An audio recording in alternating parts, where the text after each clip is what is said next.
Assalamualaikum warahmatullahi wabarakatuh. Terima kasih, Anda telah kembali di channel YouTube kami. Saluran informasi yang mengkisahkan kisah-kisah Islami, serta kisah para ulama dan kekasih Allah. Kali ini, kami akan membawakan kisah-kisah tentang pertaubatan manusia. Seperti apakah kisahnya? Dan benarkah Allah tetap akan mengampuni dosa kita, walaupun dosa besar itu belum ada seseorang pun yang melakukannya? Untuk mengetahui jawaban, simak video kami kali ini hingga akhir.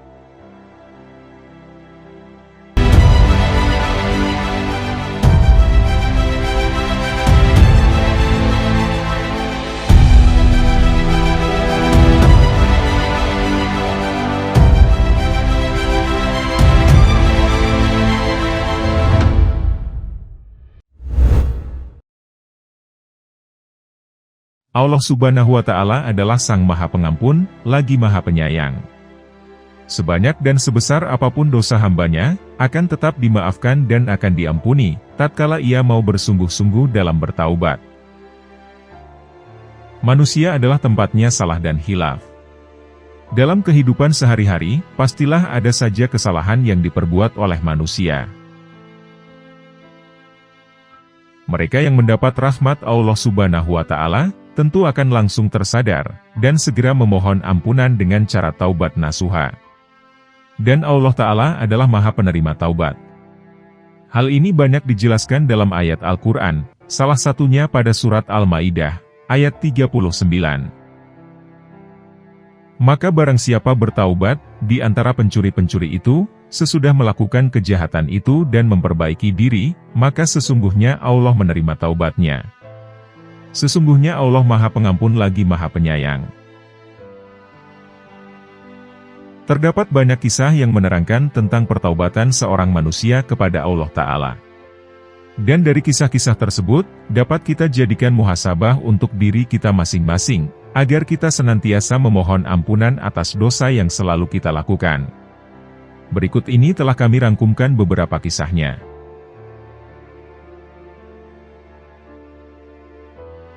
Kisah taubatnya Abu Nawas sang ahli maksiat. Selain dikenal sebagai seorang penyair, serta sosok yang jenaka, banyak orang yang tidak mengetahui masa lalu seorang Abu Nawas.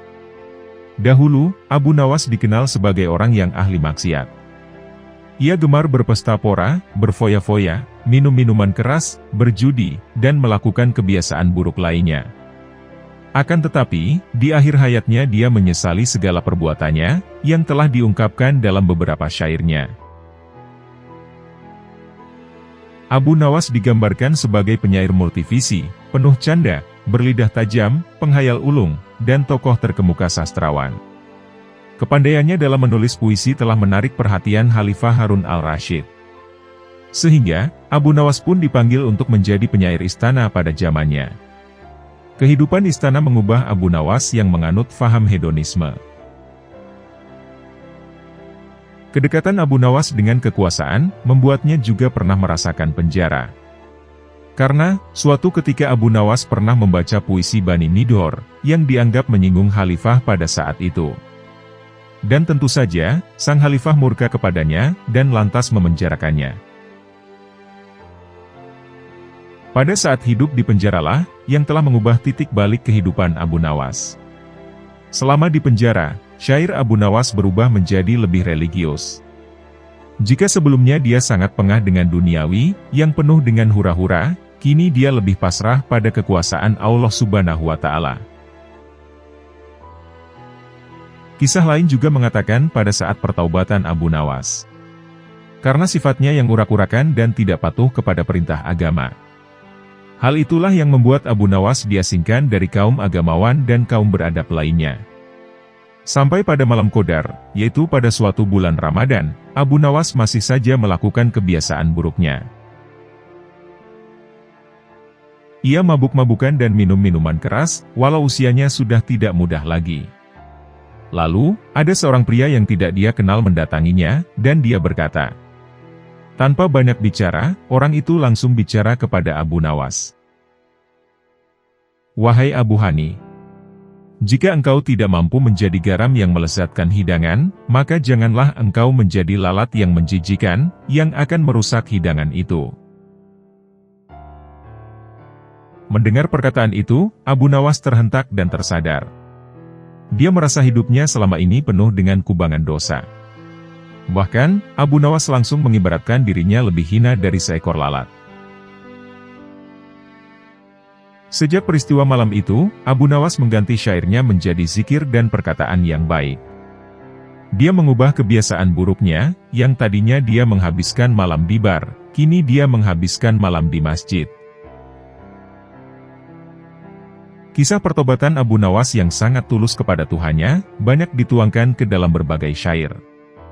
Berikut kutipan syair pertobatan Abu Nawas. Wahai Tuhanku, aku bukanlah ahli surga, tapi aku tidak kuat dalam neraka jahim. Maka, terimalah tobatku, dan ampunilah dosaku. Sesungguhnya Engkau Maha Pengampun dosa yang besar. Kisah pertaubatan Abu Nawas ini bisa kita jadikan sebagai penyemangat, agar kita jangan pernah berputus asa mengharap rahmat dan ampunan dari Allah Subhanahu wa Ta'ala. Karena, rahmat dan ampunan dari Allah Subhanahu wa Ta'ala lebih luas daripada murkanya.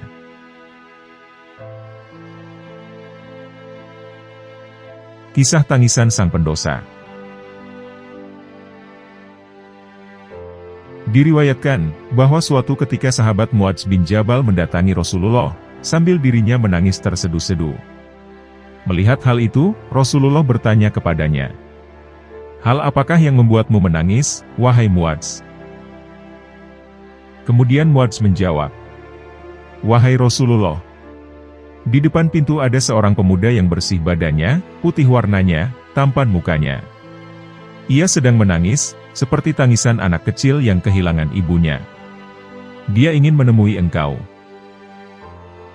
Nabi Muhammad kemudian berkata, "Suruh masuk pemuda itu wahai Muadz." Muadz pun membawa pemuda itu masuk kepada Rasulullah, dan mengucapkan salam kepadanya. Rasulullah pun menjawab salamnya, kemudian berkata, "Apa yang membuatmu menangis, wahai pemuda?" Pemuda itu menjawab, "Bagaimana aku tidak menangis, sedangkan aku telah banyak sekali berbuat dosa. Kalau saja Allah membalas sebagian dosa itu, pasti aku masuk neraka jahanam. Aku tidak bisa berharap, kecuali Allah akan membalas semua dosa-dosaku, dan tidak mengampuni aku selamanya." Rasulullah bertanya, "Apakah engkau mempersekutukannya?" "Aku berlindung kepada Allah, untuk tak mempersekutukannya dengan sesuatu apapun," jawab pemuda tersebut. Rasulullah bertanya lagi, "Apakah engkau membunuh seseorang, yang diharamkan Allah untuk membunuhnya?"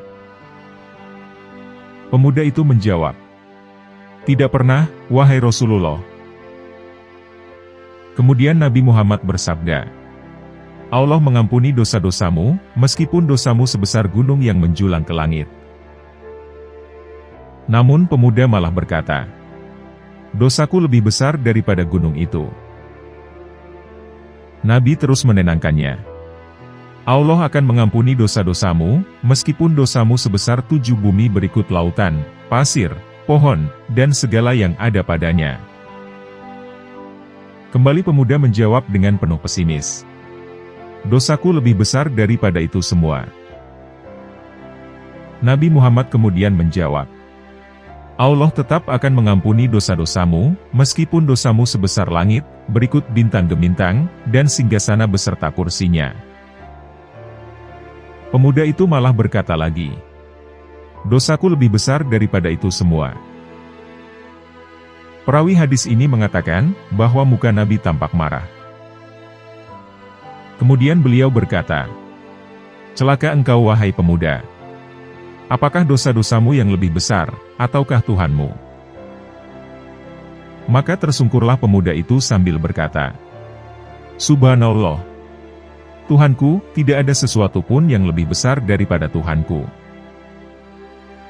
Nabi Muhammad kemudian berkata, "Wahai pemuda, beritahukanlah kepadaku salah satu dosa yang pernah kau perbuat." Pemuda kemudian menceritakannya. Baiklah, akan kuberitahukan kepadamu. Dahulu, selama 7 tahun, pekerjaanku adalah menggali kuburan, dan mengeluarkan mayatnya, kemudian kuambil kain kafannya. Pada suatu hari, ada seorang gadis, anak salah seorang sahabat Ansor meninggal dunia. Kemudian jenazahnya dibawa ke kuburnya, dipendam, dan ditinggalkan oleh keluarganya. Kemudian saat malam menjelang, aku mendatangi kuburannya. Kugali kuburan itu, kemudian kukeluarkan jenazahnya, lalu kulepaskan kain kafannya. Kutinggalkan dia telanjang di bibir kuburan, kemudian aku kembali lagi ke rumah. Ketika itu, aku didatangi oleh setan, yang membujukku untuk menggaulinya. Dan akhirnya, aku kembali lagi kepadanya. Aku tidak menguasai diriku, sampai aku menggaulinya, dan meninggalkan tempat itu. Tiba-tiba dari belakang terdengar suara. Wahai pemuda! Celakalah engkau di hadapan penghisab pada hari kiamat kelak. Pada hari di mana engkau akan diperlakukan seperti diriku ini. Engkau meninggalkan diriku telanjang di tengah orang-orang mati. Engkau keluarkan aku dari liang kuburku. Engkau lepaskan kafanku, dan engkau meninggalkan diriku dalam keadaan junub, sampai pada hari hisab nanti. Celakalah engkau wahai pemuda! Tempatmu adalah di neraka. Setelah kejadian itu, aku bahkan tidak pernah mengira akan mencium bau surga selamanya. Lantas, bagaimanakah pendapatmu wahai Rasulullah? Nabi Muhammad pun berkata kepadanya, Enyahlah engkau dari sisiku wahai orang fasik. Aku takut akan terbakar bersama apimu. Alangkah dekatnya dirimu dengan api neraka. Ketika Rasulullah masih bersabda sambil menunjuk kepadanya, maka keluarlah pemuda dari ruangan Rasulullah. Pemuda itu pergi ke Madinah, dan mengambil bekal untuk dibawa ke gunung. Dia beribadah dan tinggal di sana, dan selalu menggantungkan kedua tangannya di lehernya. Dia menangis, memohonkan doa, merendahkan dirinya di hadapan Allah, sampai 40 hari dalam kondisi seperti itu. Setelah itu, dia menengadahkan tangannya ke langit sambil bermunajat.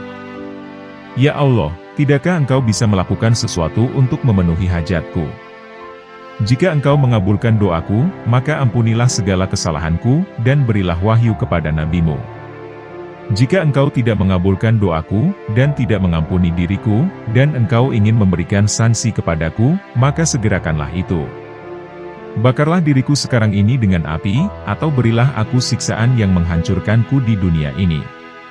Akan tetapi, selamatkanlah aku dari kesengsaraan di hari kiamat nanti. Lalu, Allah menurunkan sebuah ayat kepada Rasulullah. Dan juga orang-orang yang apabila mengerjakan perbuatan keji, atau menganiaya diri sendiri, mereka ingat akan Allah, lalu memohon ampun terhadap dosa-dosa mereka. Dan siapa lagi yang dapat mengampuni dosa selain Allah? Dan mereka tidak meneruskan perbuatan kejinya itu, sedang mereka mengetahuinya. Mereka itu balasannya ialah ampunan dari Tuhan mereka, dan surga yang di dalamnya mengalir sungai-sungai, sedang mereka kekal di dalamnya, dan itulah sebaik-baik pahala orang-orang yang beramal. Quran Surat Ali Imran, ayat 135 hingga 136. Tatkala ayat ini turun kepada Rasulullah, maka beliau keluar dan membacanya sambil tersenyum. Rasulullah kemudian meminta para sahabat untuk menunjukkan tempat pemuda tadi bertaubat. Dan kemudian beliau pergi ke sana bersama para sahabat. Akhirnya, mereka menemukan pemuda itu sedang berdiri di antara dua batu besar. Ia sedang mengalungkan kedua tangannya di lehernya. Wajahnya kelihatan hitam, rambut matanya berjatuhkan, karena banyak menangis. Rasulullah yang mulia mendekati pemuda itu. Beliau melepaskan tangannya dari lehernya, dan membersihkan debu-debu yang menempel di kepalanya. Kemudian bersabda, Aku ingin memberi kabar gembira kepadamu, bahwasanya engkau kini adalah orang yang dibebaskan Allah dari api neraka. Kemudian beliau bersabda lagi, Beginilah seharusnya kalian, ketika menyertai dosa yang kalian lakukan. Seperti halnya yang dilakukan oleh pemuda ini. Lalu Rasulullah membacakan kepadanya, ayat yang baru saja turun. Dan beliau memberitahukan kabar gembira kepadanya, bahwa dia termasuk salah seorang penghuni surga.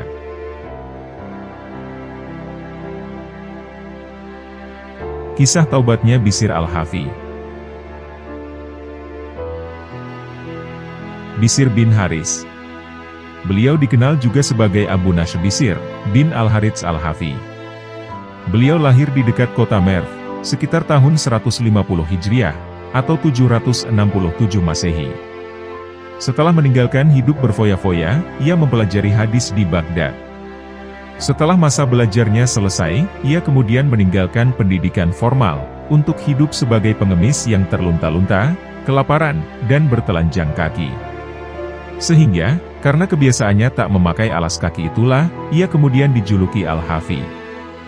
Bishr meninggal di kota Baghdad tahun 227 Hijriah, atau 841 Masehi. Ia sangat dikagumi oleh Ahmad bin Hanbal, dan dihormati oleh Khalifah Al-Ma'mun. Kisah pertobatannya diriwayatkan oleh Fariduddin Al-Attar, di dalam buku Tazkiratul Aulia. Attar meriwayatkan, sewaktu muda, Bishr al-Hafi adalah seorang pemuda berandal. Suatu hari dalam keadaan mabuk, ia berjalan terhuyung-huyung. Tiba-tiba, ia menemukan secarik kertas berbahasa Arab, yang mempunyai arti, dengan nama Allah yang Maha Pengasih, lagi Maha Penyayang. Menyadari hal itu, Bishr lalu membeli minyak mawar untuk memerciki kertas tersebut, kemudian menyimpannya dengan hati-hati di rumahnya. Pada malam harinya, ada seorang ulama yang bermimpi. Dalam mimpi itu, ia diperintah Allah untuk menyampaikan pesan kepada Bishr. Berikut isi pesannya. Engkau telah mengharumkan namaku, maka aku pun telah mengharumkan dirimu. Engkau telah memuliakan namaku, maka aku pun telah memuliakan dirimu. Engkau telah mensucikan namaku, maka aku pun telah mensucikan dirimu. Demi kebesaranku, niscaya akan kuharumkan namamu, baik di dunia maupun di akhirat nanti. Setelah mendapatkan mimpi itu, sang ulama masih bertanya-tanya dalam hati. Bishr adalah seorang pemuda berandal. Mungkin aku telah bermimpi salah. Oleh karena itu, ia pun segera bersuci, sholat malam, kemudian tidur kembali. Namun, dalam tidurnya ia tetap saja mendatangkan mimpi yang sama. Ia sampai mengulangi perbuatan itu untuk ketiga kalinya, dan tetap saja mengalami mimpi yang sama. Keesokan harinya, pergilah ia mencari sosok Bishr. Dan dari seseorang yang ditanyanya, ia mendapat jawaban, jika Bishr sedang berpesta minum anggur. Mendengar jawaban tersebut, maka pergilah ia ke tempat pesta itu, dan menyampaikan pesan dari mimpinya tersebut kepada Bishr. Kemudian, Bishr berkata kepada teman-teman minumnya, "Wahai sahabat-sahabatku, aku dipanggil. Oleh karena itu, aku harus meninggalkan tempat ini. Selamat tinggal, karena kalian tidak akan pernah melihat diriku lagi dalam keadaan yang seperti ini." Attar selanjutnya meriwayatkan, bahwa sejak saat itulah, tingkah laku Bishr berubah sedemikian salehnya. Sedemikian asyiknya ia menghadap Allah, bahkan mulai saat itu pula ia tak pernah lagi memakai alas kaki. Inilah yang menjadi sebab, mengapa Bishr juga dijuluki Al-Hafi, atau si manusia bertelanjang kaki.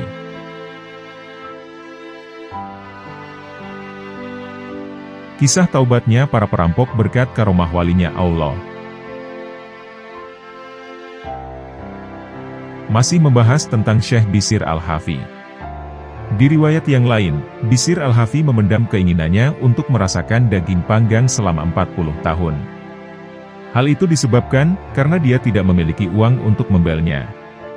Pernah juga beliau menginginkan memakan kacang buncis. Akan tetapi, keinginan itu pun juga tak kunjung terwujud. Padahal, sebagai salah seorang waliullah yang dekat kepada Allah, beliau bisa saja meminta segala sesuatu, dan pasti dikabulkan. Akan tetapi, beliau memilih tidak mau melakukannya. Jalan hidup dan penyangkalan diri yang beliau jalani, juga menahan beliau untuk meminum air dari saluran yang ada pemiliknya. Rasa peduli atau empatinya kepada orang-orang miskin pun sangat besar. Konon, di suatu musim yang begitu dingin, di mana semua orang mengenakan pakaian tebal untuk menghangatkan tubuh mereka, Bishr al-Hafi malah berbuat sebaliknya. Dia melepas pakaiannya di tengah cuaca yang begitu dingin. Akibatnya, tubuhnya menjadi menggigil kedinginan.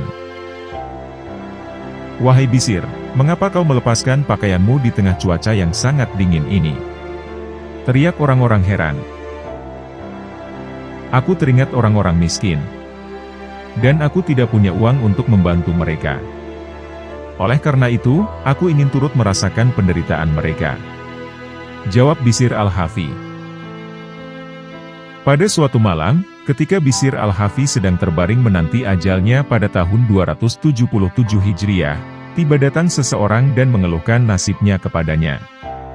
Kemudian Bisir pun menyerahkan seluruh pakaian yang dia kenakan kepada orang tadi. Dia pun lantas memakai pakaian lain yang dia pinjam dari salah seorang sahabatnya. Dengan menggunakan pakaian pinjaman itulah, sang waliullah tersebut menghadap Tuhannya. Di tempat yang lain, seorang laki-laki melihat keledai yang dibawanya membuang kotoran di jalan. Padahal, selama Bisir Al-Hafi hidup, tidak ada seekor keledai pun yang membuang kotoran di jalanan. Hal itu disebabkan, karena para keledai-keledai di zaman itu menghormati Bisir Al-Hafi, yang berjalan dengan tanpa menggunakan alas kaki. Melihat kenyataan aneh seperti itu, spontan si laki-laki tersebut langsung berteriak, "Bisir telah tiada." Mendengar seruan laki-laki tadi, orang-orang pun pergi untuk menyelidikinya validitas berita tersebut. Dan ternyata, apa yang dikatakan oleh laki-laki tadi benar adanya. Lalu, orang-orang pun menanyakan sesuatu padanya. "Bagaimana engkau tahu bahwa Bisir Al-Hafi telah meninggal dunia?" "Karena, selama Bisir Al-Hafi hidup, aku tidak pernah menyaksikan ada seekor keledai pun yang membuang kotoran di jalan.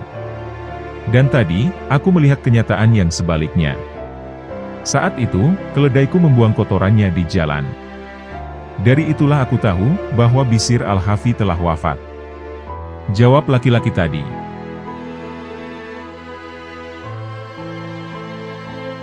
Kisah taubatnya para perampok berkat Syekh Bisir Al-Hafi. Syekh Bisir Al-Hafi adalah seorang waliullah yang dikenal sangat zuhud. Kebesaran namanya begitu disegani semua orang pada zaman itu. Dikisahkan, pada suatu hari Syekh Bisir Al-Hafi mengunjungi sebuah pasar. Pada sebuah toko yang menjual makanan, beliau berhenti, dan menanyakan harga makanan tersebut. Diketahui, makanan tersebut jika di sini biasa kita disebut dengan jenang. Pada saat itu, Syekh Bisir menyentuh makanan itu, lalu menanyakan harga jenang tersebut kepada penjualnya. "Berapakah harga makanan ini?" tanya Syekh Bisir kepada penjual. Ternyata, sang penjual jenang tadi mengetahui bahwa yang ada di hadapannya adalah Syekh Bisir Al-Hafi, seorang ulama terkemuka pada zaman itu. Sang penjual jenang tadi kemudian mengatakan bahwa dirinya tidak memasang harga untuk sang waliullah tersebut. Dan jika beliau menginginkan jenang itu, maka si penjual akan dengan senang hati memberikannya. Hal tersebut ia lakukan karena ingin mengharapkan berkah dari sosok Syekh Bisir Al-Hafi. "Ini harganya 1.000. Tapi untuk Anda, saya tidak akan memberikan harga," ucap si penjual kepada Syekh Bisir Al-Hafi. Setelah menyentuh jenang, Syekh Bisir Al-Hafi kemudian meletakkannya kembali makanan itu. Beliau kemudian berjalan pergi meninggalkan toko, tanpa membawa apa-apa. Selepas Syekh Bisir Al-Hafi pergi, toko itu langsung dikerumuni oleh banyak orang. Ternyata, mereka hendak membeli jenang yang telah disentuh oleh Syekh Bisir. Sementara itu, di tempat lain, ada sekawanan perampok yang berjumlah 12 orang. Pada malam harinya, mereka berencana mengadakan pesta atas keberhasilannya dalam melakukan kejahatan. Salah satu dari kawanan perampok itu kemudian ditugaskan untuk membeli minuman keras, dengan uang sejumlah 100.000. "Ini uang 100.000. Carilah minuman yang paling istimewa. Kalau bisa, enggak perlu diminum, untuk berkumur saja sudah memabukkan," ucap salah seorang dari sekawanan perampok itu. Mendengar perintah seperti itu, berangkatlah si perampok yang mendapat tugas untuk membeli minuman. Sesampainya di tempat, ternyata toko yang dituju untuk membeli minuman telah tutup, dan hanya menyisakan satu toko yang tengah dikerumuni banyak orang. Si perampok itu merasa heran dengan banyaknya orang yang menyebutkan harga, sambil berteriak-teriak. Tak sedikit pula dari mereka yang malah menaikkan harga. 5.000, 10.000, 20.000. Teriak mereka ketika memperebutkan jenang bekas sentuhan Syekh Bisir. Utusan para perampok itu pun akhirnya merasa penasaran, dan langsung bertanya kepada orang yang ada di dekatnya. Sedang ada apakah ini? Dan mengapa mereka saling memperebutkan menaikkan harga? Kata perampok bertanya ke orang yang ada di sampingnya. Mereka memperebutkan sebuah jenang, yang tadi disentuh seorang walinya Allah. Jawab orang tersebut. Wali Allah itu apa? Tanya utusan perampok. Wali Allah adalah orang yang taat pada Allah dan Rasul-Nya, kemudian dia dimuliakan oleh Allah. Jawab orang yang ada di samping perampok. Mendengar penjelasan seperti itu, si utusan perampok hanya mengangguk-anggukan kepalanya. Dan entah mengapa, dengan lantang dan tanpa pikir panjang, ia tiba-tiba menawar jenang itu dengan harga yang luar biasa. 100.000.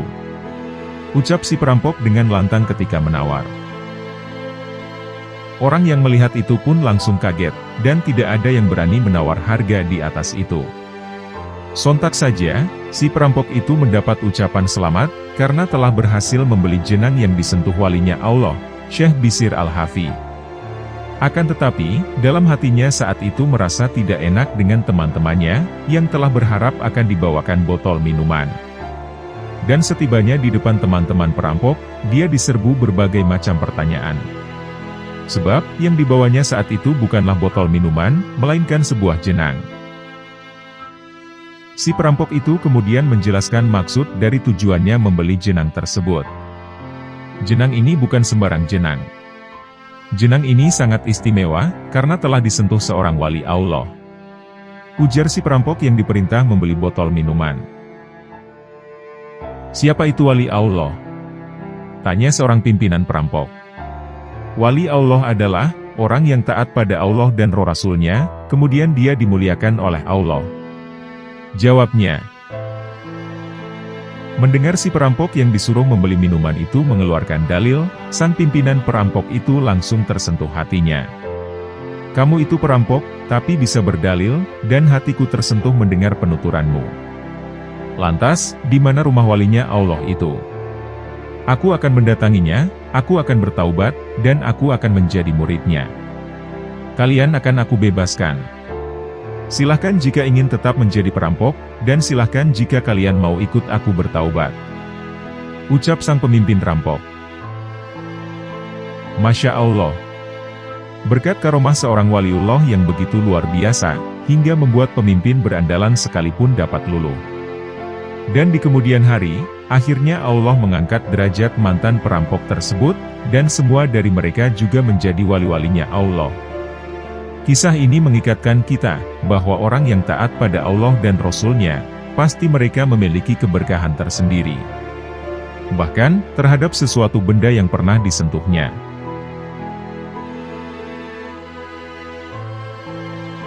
Kisah pembunuh 100 nyawa yang menjadi ahli surga. Manusia biasa ditakdirkan tak luput dari kesalahan dan dosa. Namun, Allah Subhanahu wa Ta'ala Maha Pengampun bagi hambanya yang bertaubat. Seperti pada kisah lelaki yang telah membunuh 100 orang, lalu ia memilih untuk bertobat. Dikisahkan dari Rasulullah SAW, melalui hadis yang diriwayatkan Bukhari dan Muslim, dari Abu Sa'id Al-Khudri. Diceritakan, pada zaman dahulu ada seorang laki-laki yang telah membunuh 99 orang. Kemudian ia ingin bertobat, sehingga ia mencari penduduk bumi yang paling alim. Singkat cerita, kemudian ia ditunjukkan kepada salah seorang rahib dari kalangan Bani Israel. Ia pun kemudian langsung mendatanginya. Kepada rahib itu, ia mengatakan bahwa telah membunuh 99 orang. Lalu ia bertanya, apakah tobat saya akan diterima Allah? Lantas rahib menjawab, tobatmu tidak akan diterima karena dosamu terlalu besar. Maka langsung dibunuhlah rahib itu, sehingga genap yang dibunuhnya kini menjadi 100 orang. Kemudian lelaki itu kembali mencari penduduk bumi yang paling alim. Lalu ia ditunjukkan kepada seorang alim, atau ulama. Kepada orang alim tersebut ia berkata, bahwa telah membunuh 100 orang. Lalu ia bertanya, apakah tobat saya itu akan diterima? Orang alim itu menjawab, iya. Dan kamu akan diampuni Allah. Alim ulama itu lalu menyuruhnya pergi ke suatu daerah, yang di dalamnya terdapat banyak orang beribadah kepada Allah Subhanahu wa Ta'ala. Ia kemudian memerintahkan untuk beribadah bersama orang-orang itu, dan melarangnya kembali ke daerahnya, karena lingkungannya yang buruk. Maka berangkatlah ia ke daerah itu untuk beribadah.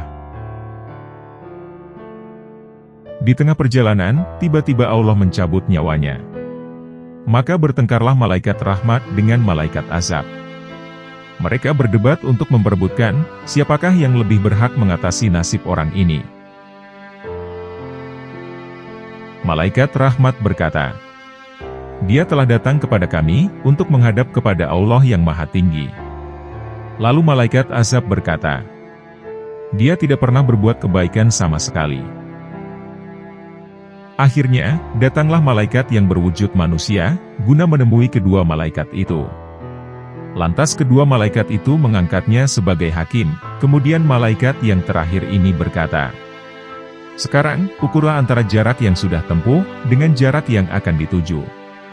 Manakah di antara dua daerah itu yang lebih dekat? Lalu diukurlah jarak perjalanan orang tersebut. Dan ternyata, jaraknya lebih dekat pada kota yang dituju. Sehingga, diambillah orang itu oleh malaikat rahmat. Dalam hadis lain diterangkan, ketika kedua malaikat itu sedang mengukur jarak, Allah memerintahkan kepada bumi yang berada di antara tempat itu, dengan tempat yang dituju menjadi lebih dekat. Dan bedanya hanya 1 jengkal. Hadis riwayat Bukhari dan Muslim masing-masing dalam sahihnya. Allah Subhanahu wa Ta'ala Maha Penyayang, dan akan menerima semua hambanya yang tobat dengan sungguh-sungguh. Dalam Al-Quran ada beberapa surat yang menjelaskan, bahwa Allah Subhanahu wa Ta'ala Maha menerima tobat. Salah satunya termaktub dalam surat Al-Maidah, ayat 39. Maka barang siapa bertaubat, di antara pencuri-pencuri itu, sesudah melakukan kejahatan itu dan memperbaiki diri, maka, sesungguhnya Allah menerima taubatnya. Sesungguhnya Allah Maha Pengampun lagi Maha Penyayang. Rasulullah Shallallahu Alaihi Wasallam bersabda, sesungguhnya orang mukmin bila melakukan dosa di hatinya diberi bintik hitam. Bila bertaubat dan mau meninggalkannya, dan minta ampun kepada Allah, dan membaca istighfar, maka hatinya mengkilat lagi. Bila tidak bertaubat dan menambah dosanya, maka bertambah bintik hitamnya, sehingga menutupi hatinya. Itulah yang diberi nama Ar-Ran, yang disebut oleh Allah dalam Al-Quran Surat Al-Mutaffifin, ayat 14. Sekali-kali tidak. Bahkan, apa yang mereka kerjakan itu telah menutupi hati mereka. Quran Surat Al-Mutaffifin, ayat 14. Ali bin Thalib berkata, sesungguhnya iman itu terlihat seperti sinar yang putih, yang apabila seorang hamba melakukan kebaikan, maka sinar tersebut akan tumbuh dan bertambah, sehingga hati berwarna putih. Sedangkan kemunafikan terlihat seperti titik hitam. Dan jika seorang melakukan perkara yang diharamkan, maka titik hitam itu akan tumbuh dan bertambah, hingga hitamlah warna hati. Kemudian beliau membaca ayat Allah. Quran Surat Al-Mutaffifin, ayat 14.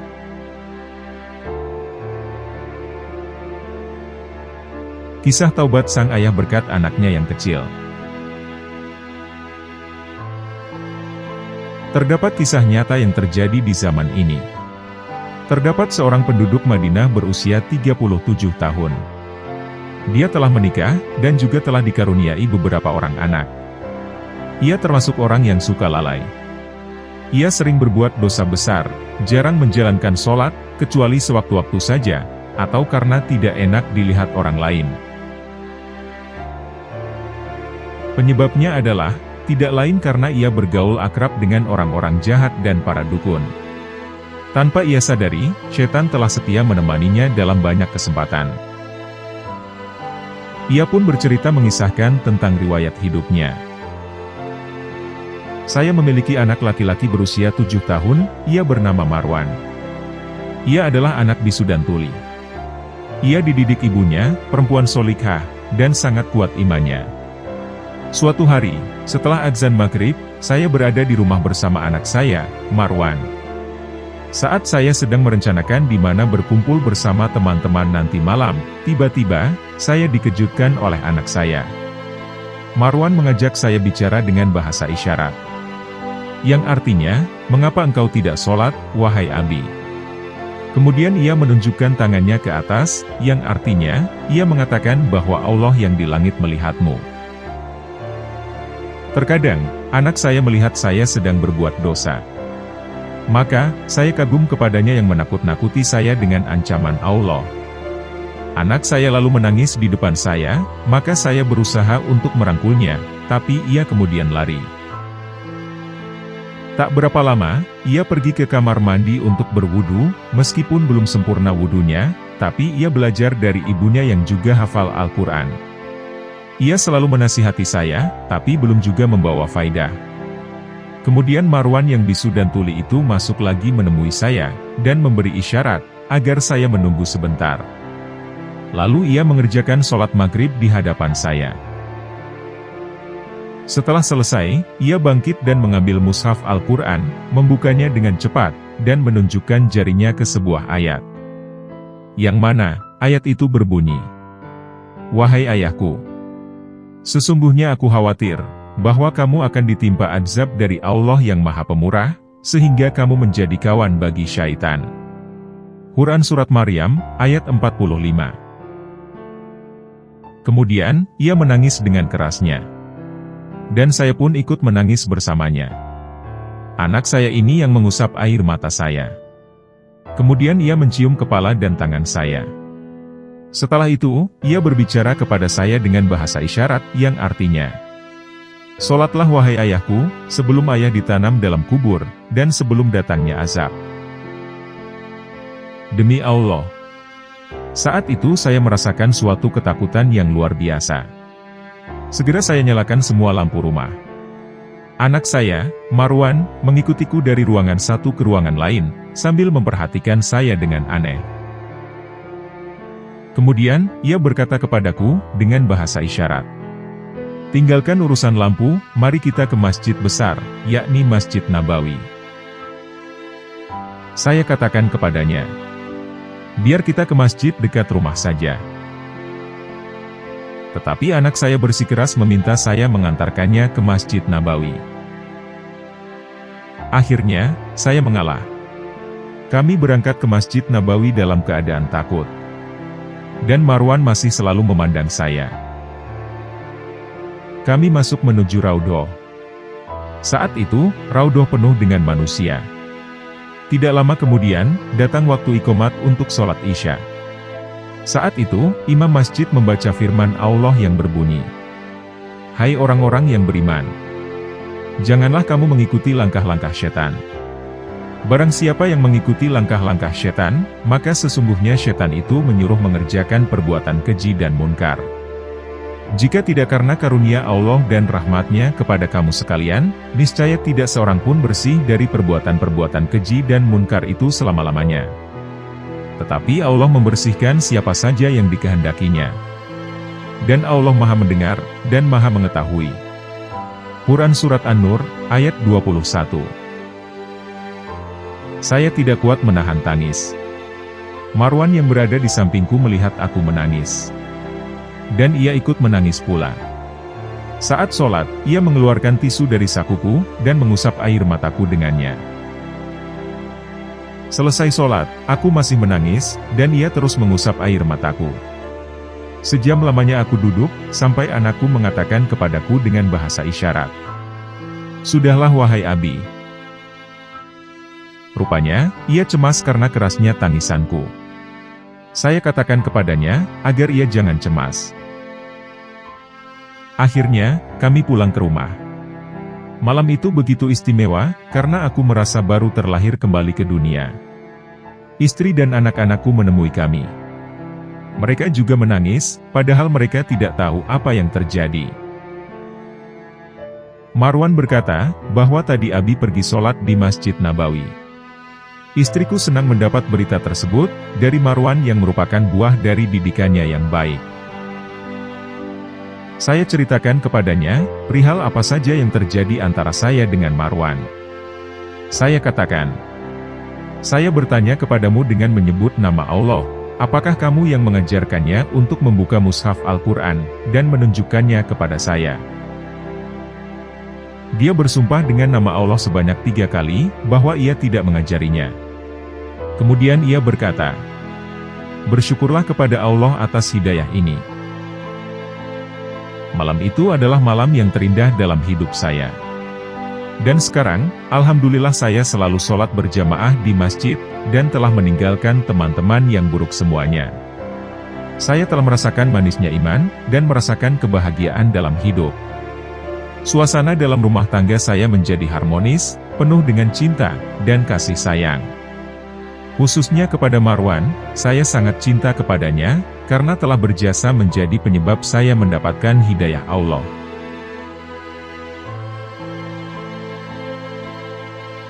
Kisah taubat setelah berpapasan dengan Umar. Dahulu, ada seorang pemuda pemabuk yang bertobat, ketika ia berpapasan dengan Sayyidina Umar bin Khattab. Kisah taubatnya pemuda pemabuk ini diangkat oleh Imam Al-Ghazali, ketika beliau membahas bab taubat dalam karyanya, yakni Kitab Mukasyafatul Qulub. Suatu ketika, Sayyidina Umar bin Khattab berjalan di kota Madinah. Ia berpapasan dengan seorang pemuda yang terlihat membawa botol di balik pakaiannya. "Wahai anak muda, apa yang kau bawa di balik pakaianmu?" tanya Sayyidina Umar. Pemuda itu sangat panik, ketika ditanya oleh Sayyidina Umar. Ia sangat malu, manakala harus jujur, bahwa botol yang dibawanya adalah khamar. Lantas, pemuda itu berdoa kepada Allah. "Ya Allah, janganlah kau permalukan aku di hadapan Umar. Jangan kau buka rahasiaku. Tutupi rahasiaku di hadapannya. Aku bersumpah, bahwa aku tidak akan meminum khamar lagi selamanya." Ucap doa sang pemuda dalam hati. "Wahai Amirul Mukminin, yang kubawa adalah cuka," kata sang pemuda kepada Umar. Sayyidina Umar kemudian ingin pemuda itu memperlihatkan botol kepadanya. Atas kuasa Allah, botol yang awalnya dibawa oleh pemuda itu adalah khamar, seketika itu juga berubah menjadi sebotol cuka. Ini menjadi suatu keajaiban dari Allah Ta'ala, yang datang kepada pemuda itu. Allah telah menyelamatkan sang pemuda. Sebagai janjinya, pemuda itu bertobat menjadi orang yang baik, dan akhirnya meninggalkan minuman khamar. Perhatikan makhluk yang bertobat kepada Allah karena malu, dan sungkan kepada makhluk lainnya. Karena keikhlasannya dalam bertobat, Allah mengganti khamarnya menjadi cuka. Seandainya seorang durjana yang tidak pernah berbuat baik itu bertobat nasuha, dan menyesali perbuatannya, niscaya Allah mengganti khamar kemaksiatannya dengan cuka ketaatan. Itulah kata Imam Al-Ghazali dalam kitab Mukasyafatul Qulub. Hikmah yang dapat dipetik dari kisah ini adalah, bahwasanya Allah Subhanahu wa Ta'ala punya berbagai cara, agar hambanya bertaubat dan kembali ke jalannya. Ketika hambanya bertaubat dan menyesali perbuatannya, tentu saja Allah sangat menyukainya, dan akan mengampuni segala dosa bagi orang yang mau bertaubat.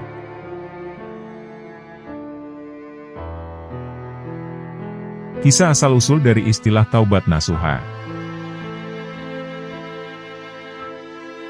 Kisah ini menjadi asal-usul dari istilah taubat nasuha. Beberapa riwayat banyak menyebutkan, bahwa kumpulan dosa yang mendapatkan ampunan dari Sang Maha Pengampun adalah, yakni dosa yang telah disesali dan ditobati dengan taubatan nasuha, atau tobat yang sungguh-sungguh. Dalam kitab Al-Majnawi, karya Jalaluddin Rumi disebutkan, bahwasanya, istilah taubatan nasuhah, atau taubat nasukha, diilhami dari kisah seorang pemuda yang bernama Nasuh. Ketika masih muda, Nasuh bekerja sebagai seorang pelayan di pemandian perempuan. Sehingga, Nasuh menyamarkan dirinya dengan pakaian perempuan, agar identitas aslinya tidak terbongkar. Di pemandian tersebut, Nasuh biasa melakukan intrik yang sangat memalukan dan hina. Kebiasaan buruk Nasuh terus berlanjut dalam kurun waktu tertentu. Hingga tiba di suatu waktu, mata hatinya merasa terbuka terhadap perbuatan dosa yang telah dilakukannya. Nasuh kemudian memutuskan untuk pergi bertemu orang yang suci. Dan ia juga meminta didoakan, agar dosa-dosanya diampuni oleh Sang Pemilik Semesta. Si orang suci tidak menyebut dosa-dosa Nasuh, kecuali hanya dengan sebuah doa. Semoga Pemilik Semesta menganugerahimu pertobatan atas dosa yang menyelimutimu. Doa orang suci tersebut benar-benar dikabulkan oleh Sang Pemilik Semesta. Sebab, doa orang-orang yang disayangi olehnya, seperti kehendak Sang Pemilik Semesta itu sendiri. Hal ini sesuai dengan hadis qudsi dari riwayat Imam Al-Bukhari yang berbunyi, "Hambaku terus berusaha mendekat kepadaku lewat amal-amal sunnahnya, hingga aku mencintainya. Ketika aku telah mencintainya, aku menjadi telinganya, matanya, lidahnya, kakinya, dan tangannya. Denganku ia mendengar, memandang, berbicara, berjalan, dan memegang." Sepulang dari rumah orang suci, Nasuh kembali bekerja ke pemandian. Kali ini, ia kembali sebagai orang yang tidak bermain intrik memalukan, seperti hal yang selalu ia lakukan sebelumnya. Beberapa saat kemudian terdengar kabar, bahwa salah satu pengunjung pemandian telah kehilangan batu permata, yang harganya sangat mahal. Mendengar kabar tersebut, Raja memerintahkan petugas untuk melarang keluar semua pengunjung dan pekerja, yang berada di tempat kejadian perkara.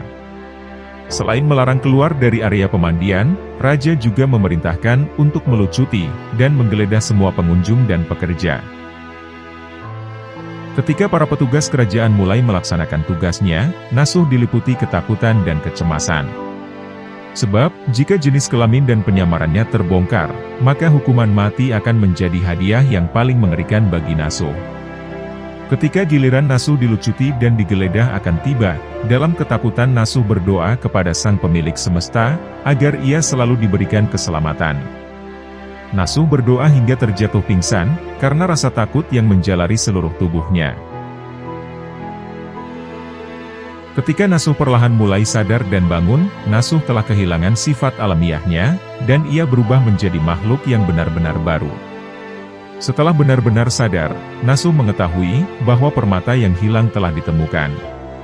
Para petugas yang telah mencurigainya, kini berbondong-bondong meminta maaf kepadanya. Beberapa hari kemudian, sang putri raja mengirim utusan kepada Nasuh, untuk menyuruh mengeramasi rambutnya. Dan Nasuh yang telah berubah, kemudian ia menolak tawaran itu dengan tegas. Meskipun itu adalah perintah penting, sekaligus hal yang diidam-idamkan sejak lama oleh Nasuh, sebelum ia berubah. Ia takut menempatkan dirinya di jalan godaan lagi, dan Tuhan tidak akan memberinya kesempatan lagi. Riwayat lain menyebutkan, bahwa setelah Nasuh pingsan, Nasuh berubah menjadi seorang perempuan asli yang bernama Nasukha. Oleh sebab itu, manusia dianjurkan untuk bertobat dengan taubatan nasuhah. Artinya, bertobatlah dengan tobat yang seperti dilakukan oleh Nasuh atau Nasukha. Yakni dengan tobat yang sungguh-sungguh, dan tidak akan mengulanginya lagi, meskipun ada kesempatan untuk mengulanginya.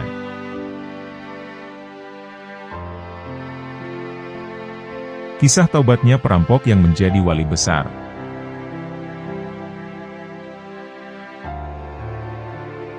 Tak ada yang menyangka, kalau perampok yang ditakuti pedagang ini menjadi seorang ulama dan muhaddis besar pada abad kedua Hijriah. Kisah ini terjadi pada masa Khalifahan Harun ar-Rasyid. Begitulah apabila Allah berkehendak dan memberikan hidayah kepada seseorang.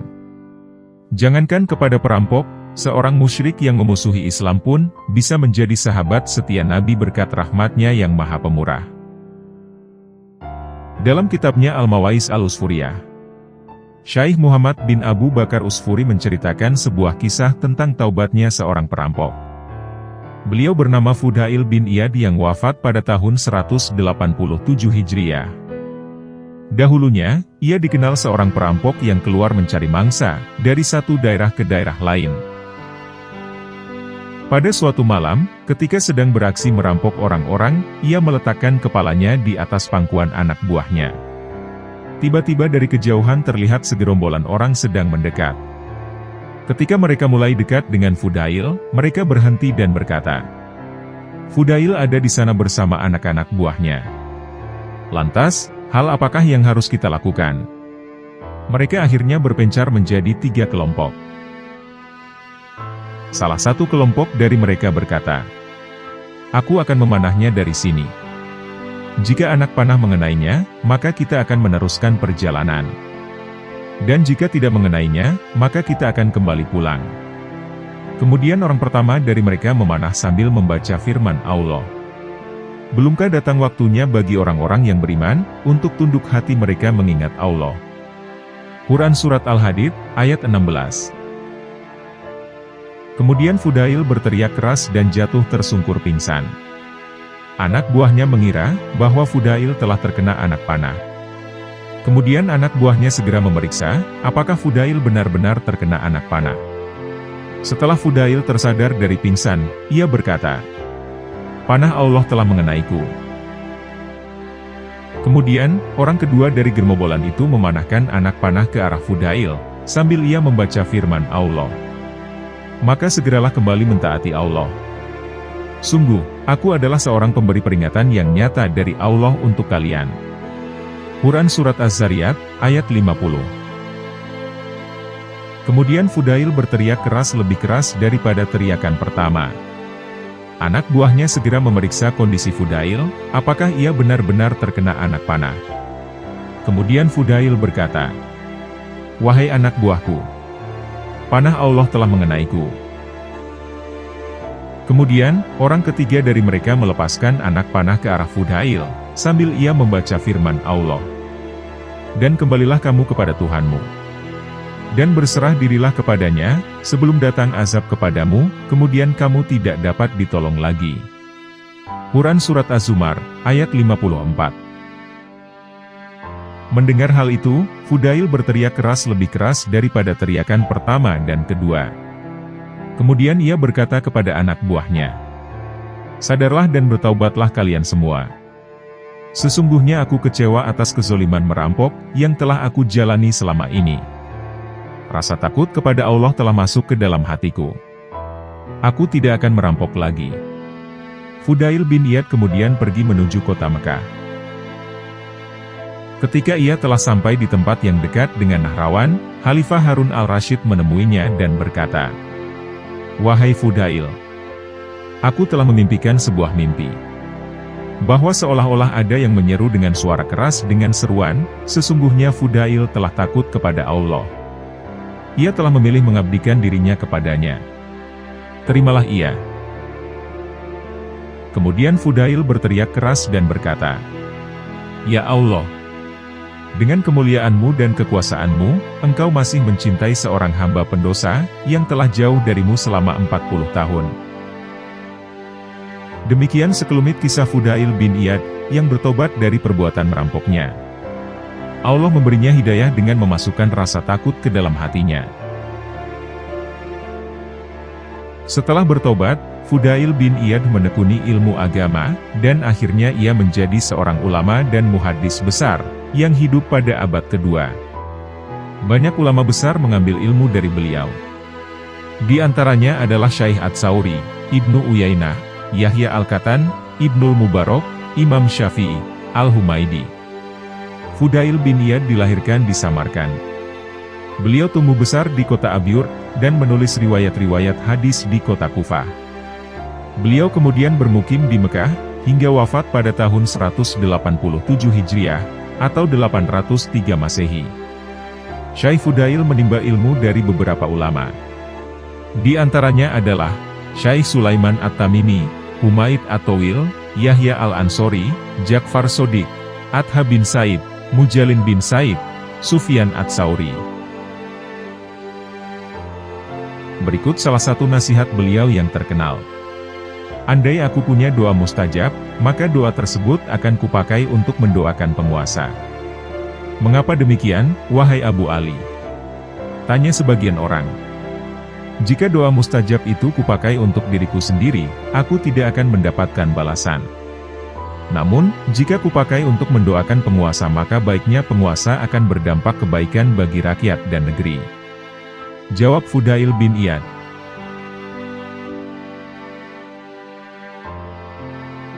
Kisah pencuri yang bertaubat, dan pengikut Nabi yang sombong.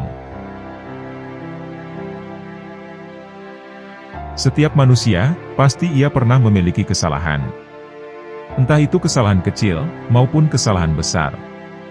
Hanya orang yang maksum seperti Nabi dan Rasul, yang bebas dari kesalahan. Satu-satunya jalan yang harus ditempuh oleh hamba yang mempunyai kesalahan, adalah dengan cara bertobat. Walaupun dia seorang pencuri dan pendosa. Karena bertaubat adalah ajaran dan anjuran Rasulullah Shallallahu Alaihi Wasallam. Seperti disebutkan dalam hadis yang diriwayatkan oleh Imam Bukhari dan Muslim. Bahwasanya Nabi pernah berkata, "Wahai manusia, bertaubatlah kepada Allah dan meminta ampunannya. Sesungguhnya aku bertaubat 100 kali dalam sehari." Dalam Al-Quran, Allah pun menerima taubat hambanya, jika hamba tersebut sudah benar-benar bertaubat. Allah berfirman, "Dia, Allah, adalah zat yang menerima taubat dari hambanya, mengampuni kesalahan-kesalahan, dan mengetahui apa yang hambanya lakukan." Quran Surat Asy-Syura, ayat 25. Mengenai taubat, ada cerita menarik yang terjadi pada zaman Nabi Isa alaihissalam. Kisah tersebut menerangkan tentang penjahat yang suka membegal di jalanan. Kemudian tiba-tiba hatinya tersentuh, dan ia ingin bertaubat saat melihat Nabi Isa dan salah satu pengikutnya, atau Hawari. Cerita ini dimuat di dalam kitab At-Tawabin, karya Ibnu Qudamah. Kisah ini diceritakan oleh Wahid bin Al-Ward. Bahwasanya Wahid berkata, "Telah sampai kepadaku cerita tentang Nabi Isa alaihissalam berjalan melewati seorang pencuri di benteng perbatasan. Kala itu, Nabi Isa ditemani oleh seorang Hawari atau pengikutnya. Ketika pencuri tersebut melihat mereka, kemudian Allah membuka hatinya untuk bertaubat. Betapa beruntungnya pencuri tersebut, yang hanya dengan melihat orang baik, hatinya bisa tersentuh." Pencuri tersebut berkata dalam hati, "Dia adalah Isa bin Maryam alaihissalam. Ruh Allah, dan kalimatullah. Dan yang satunya adalah pengikut Nabi Isa, dari kaum Hawariyin. Lantas, siapalah aku ini, wahai si celaka?" Pencuri ini berdialog dengan dirinya sendiri, bertanya dan menjawab pertanyaannya sendiri. Sang pencuri pun menjawab pertanyaannya sendiri. "Kamu itu hanyalah si pencuri kaum Bani Israel, yang telah membegal di jalanan, mencuri uang, hingga mengalirkan darah." Kemudian, pencuri tersebut berjalan mendekat kepada Nabi Isa dan Hawari dengan rasa ingin bertaubat, dan menyesali terhadap hal-hal yang telah ia perbuat. Ketika sudah menyusulnya, si pencuri kembali berkata dalam hati, "Apakah kamu ingin berjalan bersama mereka, padahal kamu tak sama dengan mereka? Berjalanlah saja di belakangnya, seperti jalannya para pendosa." Pencuri tersebut merasa bahwa dirinya tidak pantas disejajarkan dengan orang yang baik. Dia merasa hina karena melihat perbuatan masa lalunya. Kemudian, si Hawari menoleh ketika pencuri mendekat. Dan Hawari pun mengenalnya.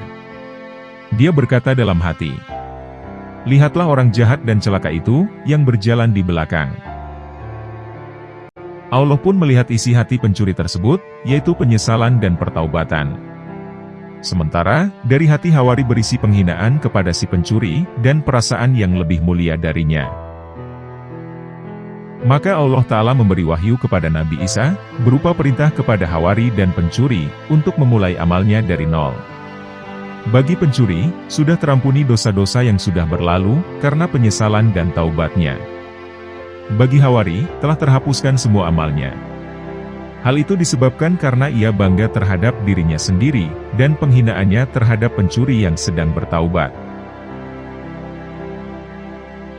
Dari cerita pencuri yang tobat tersebut dapat diambil pelajaran bahwasanya, sebesar apapun dosa yang kita perbuat, pintu taubat Allah selalu terbuka untuk kita. Dengan catatan, kita harus merasa harus menyesal dengan perbuatan yang telah kita lakukan. Dan kita harus mempunyai itikad untuk kembali kepada jalan Allah Ta'ala.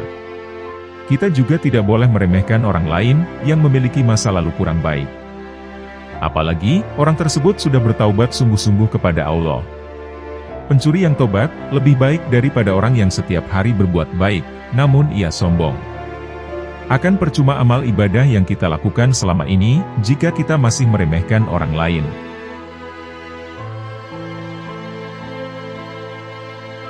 Kisah perempuan yang mencari pintu taubat. Mendengar nama Abu Hurairah radhiyallahu anhu, tentu sudah tidak asing lagi di telinga umat Islam. Beliau merupakan sahabat Nabi yang paling banyak meriwayatkan hadis. Karena semasa hidupnya, beliau korbankan seluruh waktunya untuk bersama dengan Rasulullah Shallallahu Alaihi Wasallam. Menurut riwayat beliau, yaitu Abu Hurairah, beliau berkata, "Pada suatu malam setelah sholat Isya, saya keluar. Tiba-tiba di hadapan saya ada seseorang wanita bercadar yang sedang di tengah jalan, seraya berkata, 'Wahai Abu Hurairah, sesungguhnya aku telah melakukan perbuatan dosa besar. Apakah masih ada kesempatan untuk bertaubat bagiku?' Kemudian saya bertanya wanita tersebut, 'Dosa apa yang telah kau perbuat?' Dia menjawab, 'Aku telah berzina, dan membunuh anakku hasil dari zina tersebut.' Kukatakan padanya, 'Kau telah binasakan dirimu, dan telah membinasakan orang lain. Demi Allah, tidak ada ruang taubat bagimu.' Mendengar jawabanku, sontak wanita tersebut menjerit-jerit, menangis, dan bahkan sampai jatuh pingsan. Wanita tersebut kemudian siuman, dan lantas dia pun pergi. Kemudian aku berkata dalam hati, aku telah berfatwa, padahal Rasulullah Shallallahu Alaihi Wasallam masih ada di tengah-tengah kami. Keesokan harinya, aku menemui Rasulullah Shallallahu Alaihi Wasallam. Dan kemudian aku menyampaikan kepada beliau, 'Wahai Rasulullah Shallallahu Alaihi Wasallam, semalam ada seorang wanita meminta fatwa kepadaku, terkait hal pintu taubat seorang yang melakukan dosa besar, yaitu berzina dan membunuh anak dari hasil zina tersebut.' Setelah mendengar hal itu, baginda Rasulullah Shallallahu Alaihi Wasallam bersabda, 'Demi Allah, celakalah engkau yang mencelakakan orang lain. Tidakkah kau ingat firman Allah dalam surat Al-Furqan, ayat 68 hingga 70? Dan, orang-orang yang tidak mempersekutukan Allah dengan sembahan lain, tidak membunuh orang yang diharamkan Allah, kecuali dengan alasan yang benar, dan tidak berzina. Barang siapa yang melakukan demikian itu, niscaya mendapat dosa. Bagi orang yang melakukan 3 perbuatan buruk tadi, maka akan dilipat gandakan azab untuknya pada hari kiamat. Dan dia akan kekal atas azab itu dalam keadaan terhina. Inilah siksaan yang luar biasa besarnya, meliputi siksa lahir, berupa panasnya api neraka. Dan juga siksa batin, berupa kehidupan yang hina. Kecuali, orang yang bertobat, beriman, dan beramal soleh. Maka, Allah akan mengganti kejahatan mereka dengan kebaikan. Dan Allah Maha Pengampun lagi Maha Penyayang. Setelah itu, aku keluar dari sisi Rasulullah Shallallahu Alaihi Wasallam. Dan aku kemudian berlari menyusuri jalan Madinah, sembari bertanya-tanya, siapakah yang mampu menunjukkan keberadaan seorang wanita, yang telah meminta fatwa kepadaku? Singkat cerita, aku berhasil menemukan wanita tersebut hingga larut malam. Sehingga, aku langsung memberitahunya, seperti apa yang telah disabdakan baginda Rasulullah Shallallahu Alaihi Wasallam. Bahwasanya, ia diperbolehkan bertaubat. Mendengar hal itu, wanita tersebut langsung kegirangan dan bahagia, seraya ia berkata, Kebun yang kumiliki akan kusedekahkan kepada orang-orang miskin karena dosaku.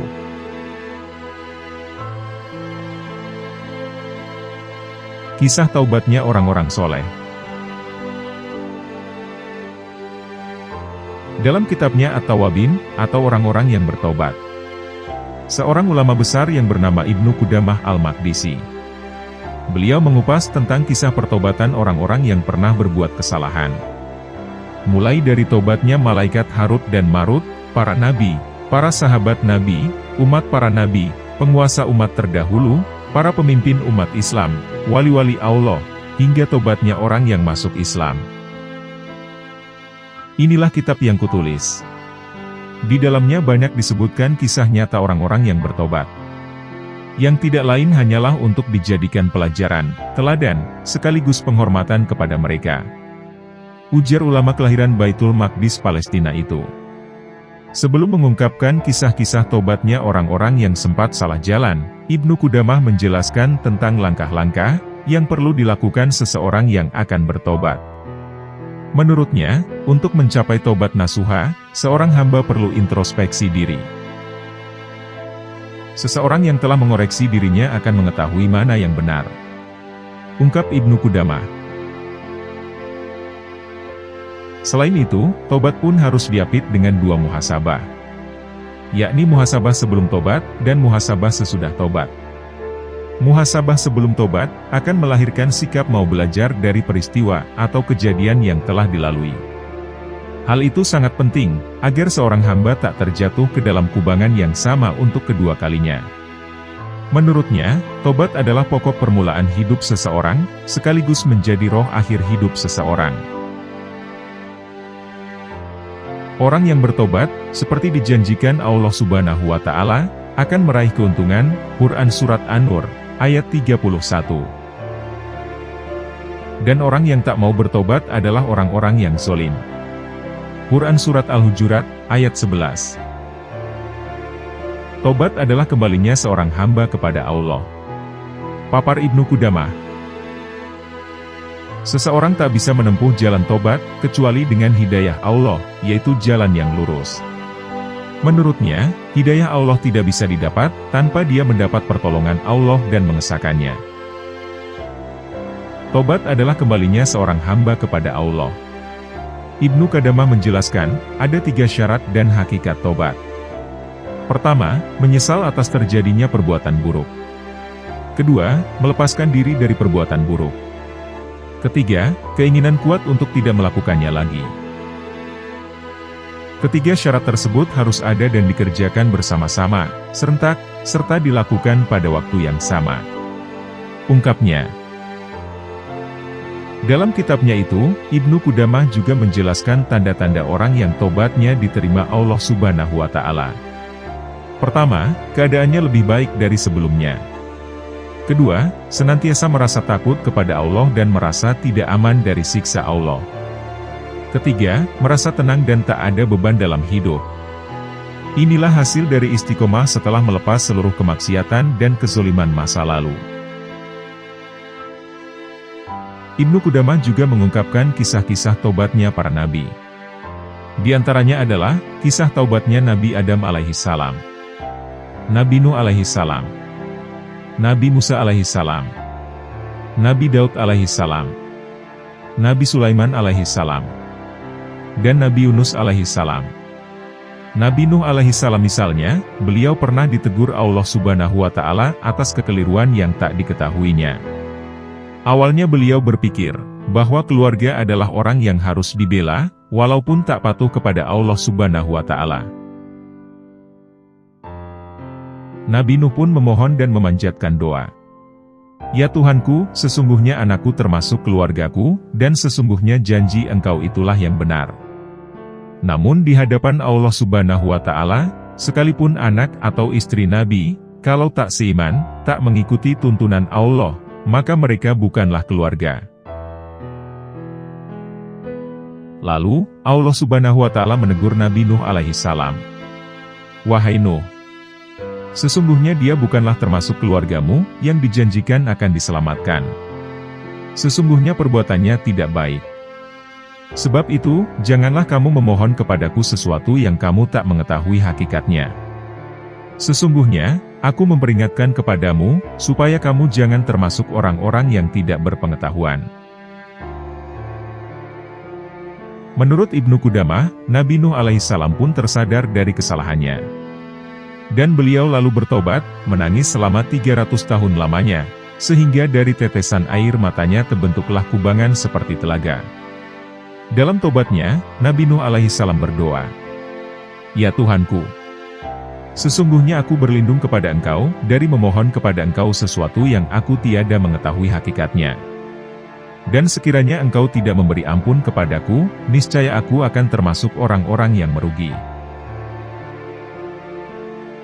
Dalam kisah lain juga diterangkan tentang tobatnya Raja Dzulkala. Dzulkala adalah seorang raja di kota Tu'if. Saat itu, Rasulullah Shallallahu Alaihi Wasallam mengutus Jabir untuk menemui dan mengajaknya masuk Islam. Dzulkala dikenal sebagai raja yang ditaati rakyatnya. Bahkan, ia mengaku dirinya sebagai Tuhan. Hingga Rasulullah wafat, Nabi pun belum berhasil mengajaknya untuk memeluk agama Islam.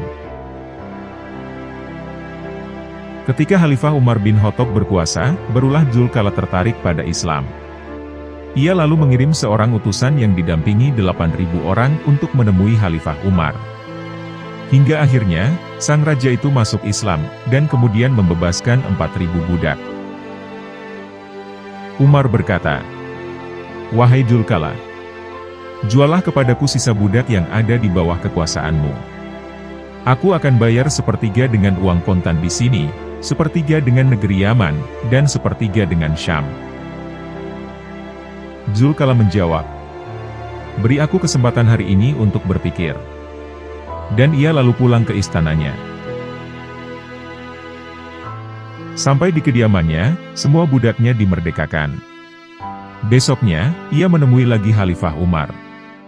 "Bagaimana dengan ucapanku kemarin, untuk membeli budak?" tanya Khalifah Umar. "Allah telah memberi kebaikan kepadaku, dan kebaikan kepada mereka, dari apa yang kamu tawarkan," papar Dzulkala. "Apakah itu?" tanya Umar. "Mereka semua aku sudah merdekakan karena Allah," ucap Dzulkala. "Benarkah itu?" tanya Umar dengan penasaran. "Wahai Umar, aku mempunyai dosa besar. Aku kira Allah tidak akan mengampuniku," ucap Dzulkala. "Dosa apakah itu?" tanya Khalifah Umar. "Aku telah menyuruh orang-orang supaya menyembahku. Dari tempat yang tinggi aku awasi mereka. Dan beribu-ribu manusia sujud kepadaku." Umar pun berpesan, "Bertobatlah dengan ikhlas. Kembalilah kepada Allah dengan meninggalkan semuanya. Janganlah berputus asa dari rahmat Allah." Dzulkala kemudian bertobat dengan sebenar-benarnya tobat.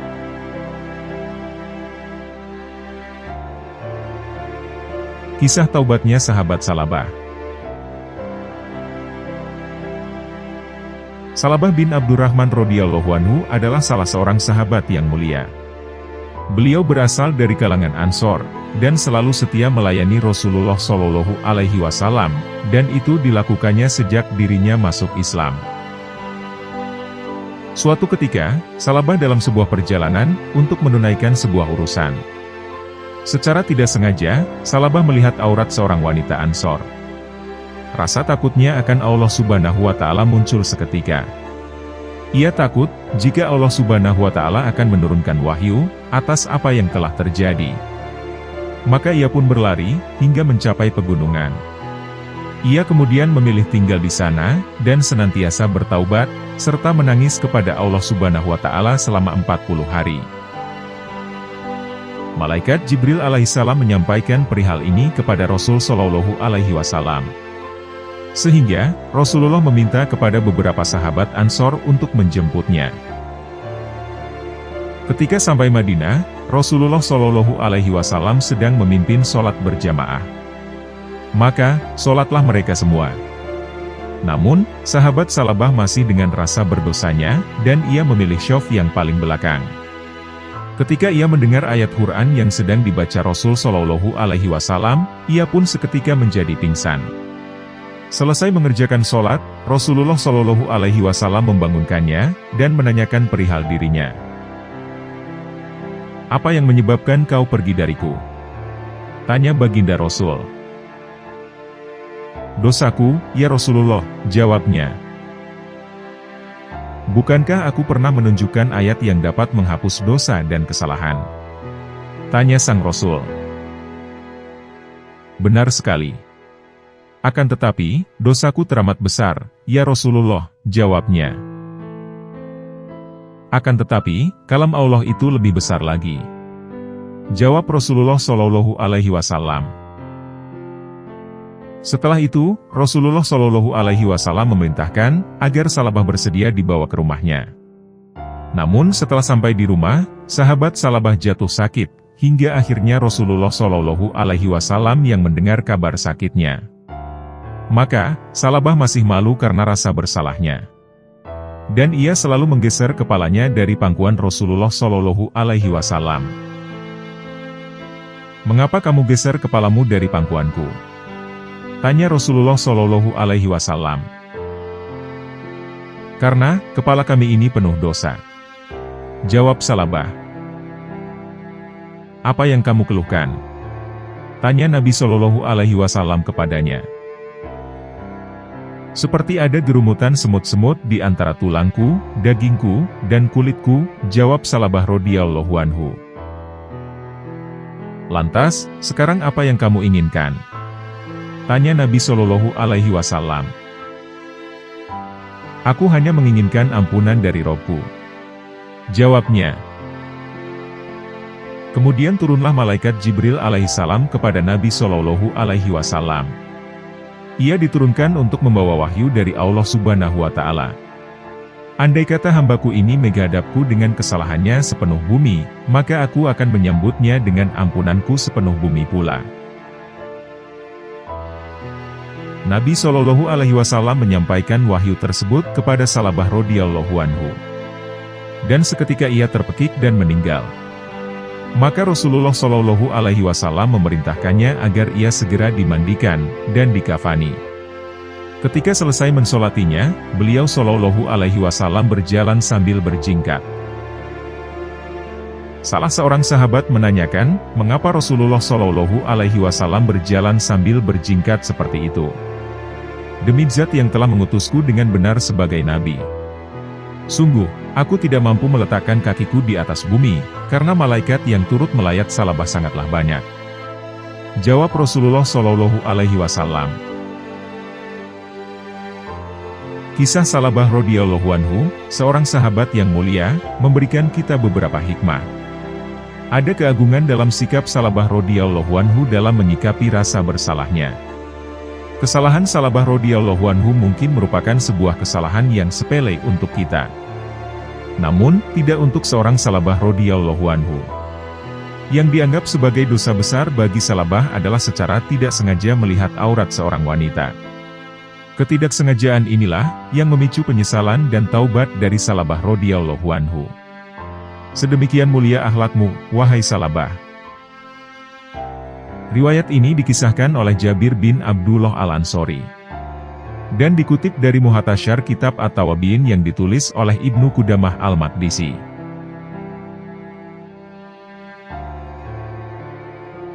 Kisah taubatnya pemuda ahli zina. Zina adalah perbuatan keji yang diharamkan dalam agama Islam.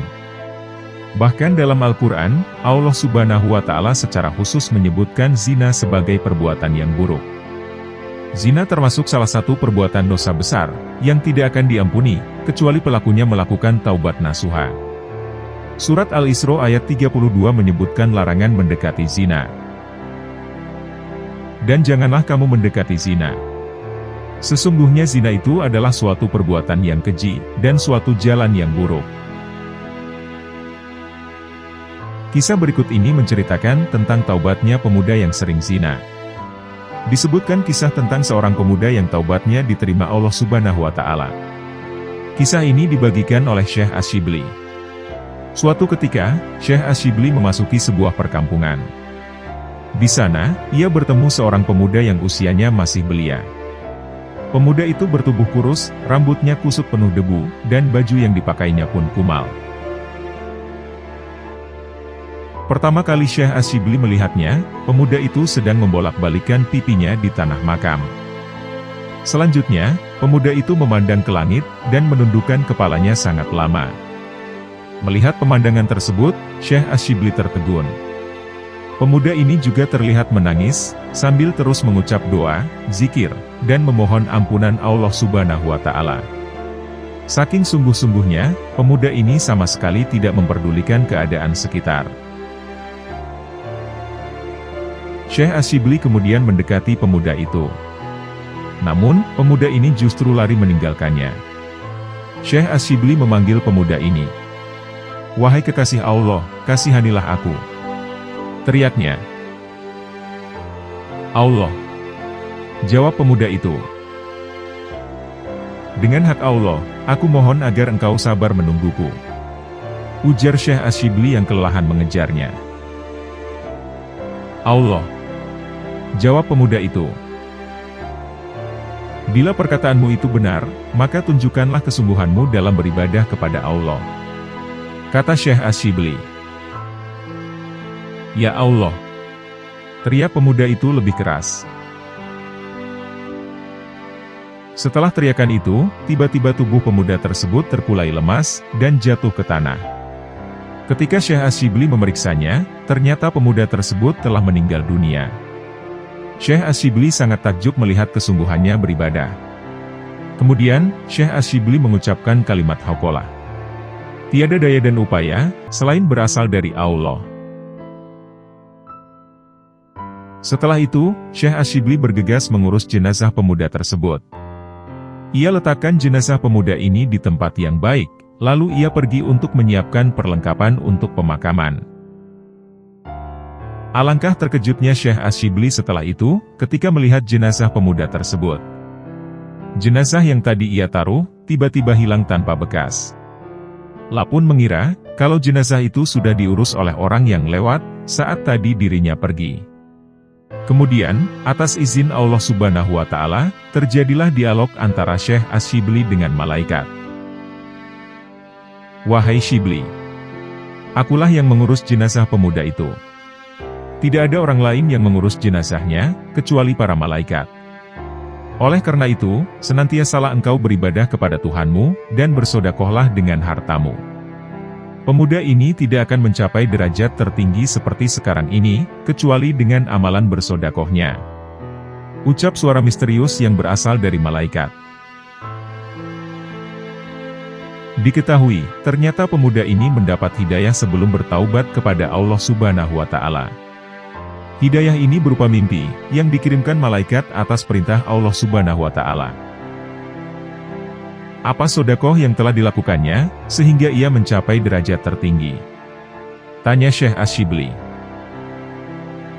"Wahai Shibli, sesungguhnya, dahulu ia adalah pemuda yang durhaka, fasik, dan pezina. Lalu, Allah menurunkan mimpi yang menakutkan kepadanya.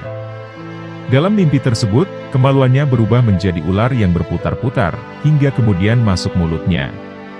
Ular itu, kemudian, mengeluarkan api yang menyala-nyala, hingga menghanguskan seluruh tubuh pemuda tersebut. Pemuda tersebut kemudian terbangun dengan ketakutan yang luar biasa. Ia sadar, bahwasanya jalan hidupnya selama ini adalah sesat, dan selalu mengumbar hawa nafsu. Kemudian, ia bertaubat kepada Allah, dan menyesali segala perbuatan maksiatnya. Sisa hidupnya diisi dengan beribadah kepada Allah. Selama 12 tahun ia beribadah, memohon ampunan, dan berdoa, agar ia dimatikan dalam keadaan husnul khotimah. Kemudian, suara misterius itu melanjutkan. Sebelum meninggal dunia, kemarin, ia bertemu dengan seorang pengemis yang minta makan. Namun, karena tidak mempunyai makanan, ia memberikan baju yang sedang dipakainya kepada pengemis tersebut. Saat itu, si pengemis sangat gembira sekali. lantas mendoakan kepada pemuda itu, agar Allah Ta'ala mengampuni segala dosa-dosanya. Dan Allah pun mengabulkan doa si pengemis itu. Berkat taubat nasuha dan sedekah yang dilakukan dengan ikhlas, pemuda ini akhirnya bisa meninggal dalam keadaan husnul khotimah.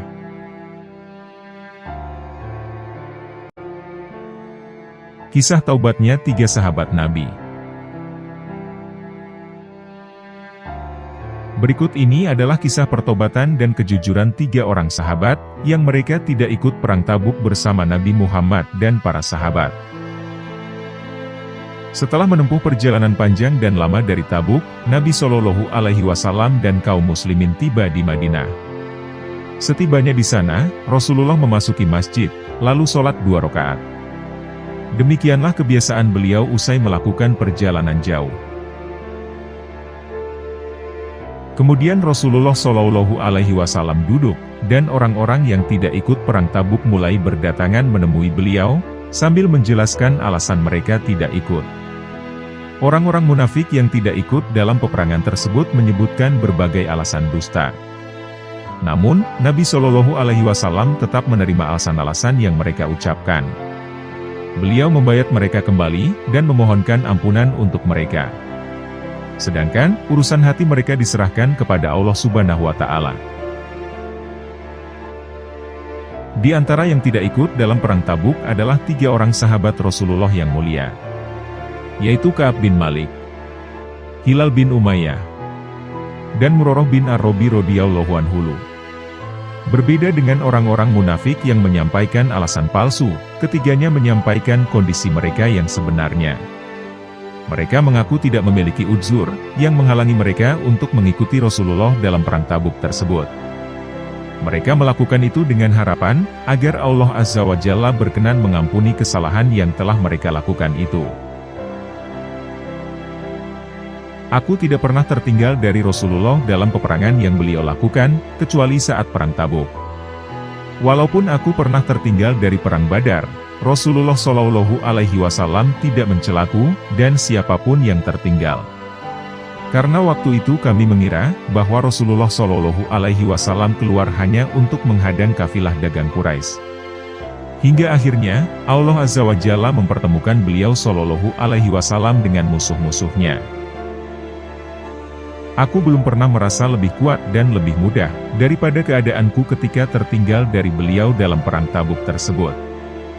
Demi Allah, aku belum pernah mengumpulkan 2 kendaraan sama sekali dalam sebuah peperangan, kecuali perang Tabuk, ucap Ka'ab bin Malik radhiyallahu anhu. Demikian keadaan Ka'ab radhiyallahu anhu. Namun di saat kaum muslimin mempersiapkan diri untuk berangkat ke medan perang, beliau pulang dan tidak bergegas melakukan persiapan. Ka'ab terus menunda-nunda persiapan, sehingga akhirnya benar-benar tertinggal oleh pasukan kaum muslimin, yang telah berangkat bersama Rasulullah Shallallahu Alaihi Wasallam. Sepeninggal Rasulullah Shallallahu Alaihi Wasallam dan pasukan kaum muslimin, betapa gusar dan sedih hati Ka'ab bin Malik radhiyallahu anhu. Beliau melihat orang-orang yang masih berada di Madinah, mereka adalah orang-orang yang memiliki uzur, atau alasan yang dibenarkan syariat untuk tidak ikut berperang, serta orang-orang yang dikenal sebagai orang munafik. Menjelang kedatangan Rasulullah Shallallahu Alaihi Wasallam dan kaum muslimin, keinginan buruk muncul dalam benaknya. Ka'ab bin Malik radhiyallahu anhu mengatakan, ketika sampai berita bahwa Rasulullah Shallallahu Alaihi Wasallam dan kaum muslimin bersiap-siap untuk kembali, muncul keinginanku untuk berbohong. Aku berkata dalam hati, dengan apa kira-kira aku bisa lolos dari murka beliau Shallallahu Alaihi Wasallam besok? Namun tatkala diberitakan bahwa Rasulullah Shallallahu Alaihi Wasallam sudah mulai bergerak menuju Madinah, keinginan untuk berbohong itu hilang. Beliau radhiyallahu anhu menguatkan hati untuk berkata jujur dengan segala risikonya. Setibanya di Madinah, Rasulullah Shallallahu Alaihi Wasallam dan pasukannya disambut oleh penduduk Madinah. Kemudian beliau menuju masjid dan sholat 2 rakaat. Itulah kebiasaan beliau Shallallahu Alaihi Wasallam setiap kembali dari safar. Kemudian Rasulullah Shallallahu Alaihi Wasallam duduk untuk menerima dan mendengarkan uzur orang-orang yang tidak ikut berperang. Ka'ab bin Malik berkata, "Aku datang menemui beliau dan mengucapkan salam. Beliau Shallallahu Alaihi Wasallam tersenyum masam kepadaku, seraya bertanya, 'Mengapa engkau tertinggal? Bukankah engkau telah menjual dirimu untuk membela Islam?' Aku menjawab, 'Sungguh, demi Allah, wahai Rasulullah, seandainya aku duduk dengan orang lain di dunia ini, pasti aku akan merasa bisa lolos dari kemarahannya dengan alasan, karena aku diberi kemampuan untuk berdebat.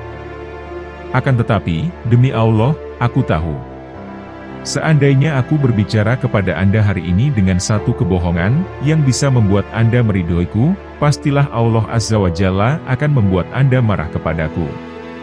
Sungguh, seandainya aku berbicara kepada Anda dengan jujur, niscaya Anda melihatnya ada padaku.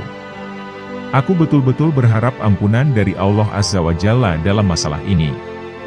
Demi Allah, aku tidak memiliki udzur sama sekali. Aku tidak pernah merasa lebih kuat dan lebih mudah sama sekali, dibandingkan ketika aku tertinggal dari Anda." Kemudian Rasulullah Shallallahu Alaihi Wasallam bersabda, "Karena dia sudah berlaku jujur, maka berdirilah, sampai Allah Azza wa Jalla memberi keputusan tentangmu." Hal yang sama sudah dilakukan oleh dua sahabat Rasulullah Shallallahu Alaihi Wasallam yang lainnya, sebelum Ka'ab radhiyallahu anhu, yaitu Murarah bin Ar-Rabi, dan Hilal bin Umayyah Al-Waqifi radhiyallahu anhu. Sejak saat itu, Rasulullah Shallallahu Alaihi Wasallam mulai melarang kaum muslimin untuk berbicara dengan mereka. Kondisi ini tentu membuat mereka sedih dan merasa tertekan. Makin bertambah hari, makin berat tekanan yang mereka rasakan. Mereka merasa terasing di Madinah. Kedua sahabat Ka'ab merasa sangat tertekan, dan hanya duduk di rumah, sambil menyesali apa yang telah dilakukan. Sedangkan Ka'ab radhiyallahu anhu yang lebih mudah dan lebih tabah. Ia selalu keluar dan ikut sholat bersama kaum muslimin, berkeliling di pasar-pasar, meskipun tidak ada seorang pun yang mengajaknya bicara. Bahkan Abu Qatadah radhiyallahu anhu sepupunya, ia juga tidak mau berbicara dengan beliau. Dalam keadaan seperti itu, utusan Raja Ghassan datang mencari dan menemui Ka'ab bin Malik radhiyallahu anhu di pasar, untuk menyerahkan sepucuk surat untuknya. "Sampai berita datang kepadaku, bahwa temanmu, Muhammad telah mengucilkanmu. Allah tidak akan menjadikanmu tetap di tempat yang hina dan tersia-sia. Datanglah kepada kami, niscaya kami memuliakanmu." Akan tetapi, Ka'ab bin Malik radhiyallahu anhu adalah orang yang beriman, serta mencintai Allah Azza wa Jalla dan Rasul-Nya. Dalam keadaan terkucil, terasing, dan tidak diajak bicara, bahkan oleh kerabat yang sangat dicintai. Seandainya beliau orang yang lemah iman, tentu akan dengan mudah menyambut tawaran itu. Setelah membacanya, Ka'ab radhiyallahu anhu berkata, "Ini juga ujian." Lalu ia menyalakan api dan membakarnya. Demikianlah yang seharusnya dilakukan oleh seseorang, yang dirinya ingin menyelamatkan dari fitnah. Menghancurkan sesuatu yang menjadi sebab timbulnya fitnah bagi dirinya. Ka'ab bin Malik radhiyallahu anhu juga mengatakan, 40 hari telah berlalu. Ketika utusan Rasulullah Shallallahu Alaihi Wasallam datang menemuiku, dan berkata, "Sesungguhnya Rasulullah Shallallahu Alaihi Wasallam memerintahkan engkau, agar engkau menjauhi istrimu." Aku bertanya, "Apakah aku harus menceraikannya, atau apa yang aku lakukan?" Utusan itu menjawab, "Tidak. Engkau hanya diperintah agar menjauhinya, dan jangan mendekatinya." Seperti itu juga yang disampaikan kepada dua sahabat yang lainnya. Kemudian aku katakan kepada istriku, "Kembalilah kepada keluargamu. Tinggallah di sana, sampai Allah memutuskan perkara ini." Akhirnya, Ka'ab bin Malik radhiyallahu anhu melewati hari-harinya dalam kondisi demikian selama 10 hari. Maka genaplah 50 hari, sejak Rasulullah melarang semua sahabat untuk berbicara dengan 3 sahabat tersebut. 1 bulan lebih, wahyu tidak juga turun. Itulah salah satu rahasia hikmah Allah Azza wa Jalla dalam setiap urusan besar. Sehingga, kaum muslimin benar-benar merasa rindu kepada wahyu itu. Pada hari ke-50, kerinduan hati para sahabat terhadap wahyu terobati.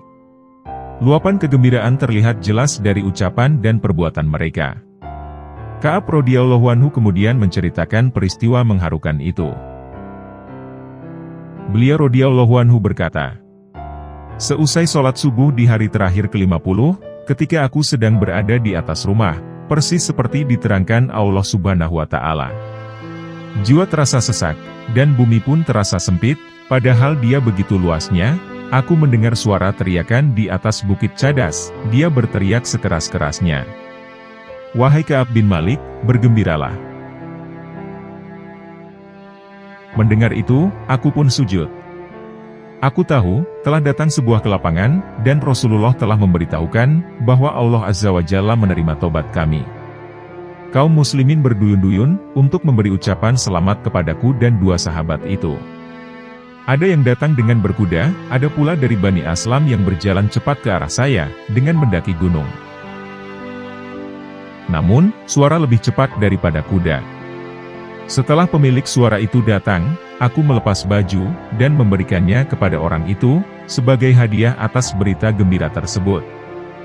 Demi Allah. Padahal, itulah baju satu-satunya yang kupunyai pada hari itu. Akhirnya, aku meminjam sehelai baju dan mengenakannya, lalu berangkat menemui Rasulullah Shallallahu Alaihi Wasallam. Orang-orang pun berduyun-duyun mengucapkan selamat kepadaku. Mereka berkata, "Selamat, karena tobatmu diterima oleh Allah." Hal itu berlangsung sampai aku masuk ke masjid. Ternyata Rasulullah Shallallahu Alaihi Wasallam sudah dikelilingi oleh para sahabat lain.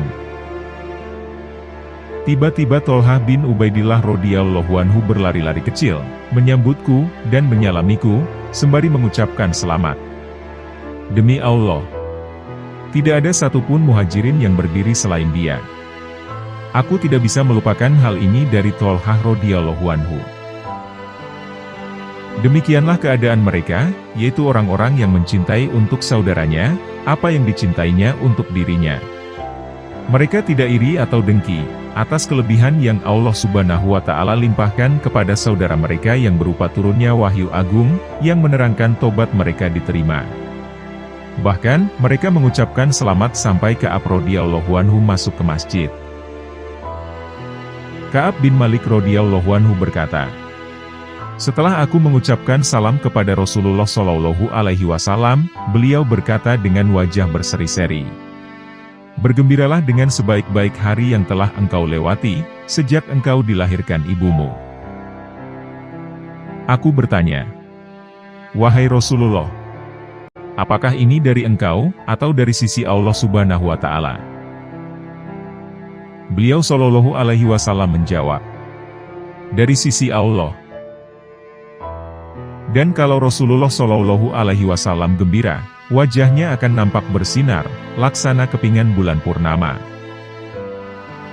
Setelah duduk di hadapan beliau Shallallahu Alaihi Wasallam, aku berkata, "Wahai Rasulullah, sesungguhnya sebagai bukti tobat, aku menyerahkan seluruh hartaku untuk sedekah kepada Allah dan Rasul-Nya."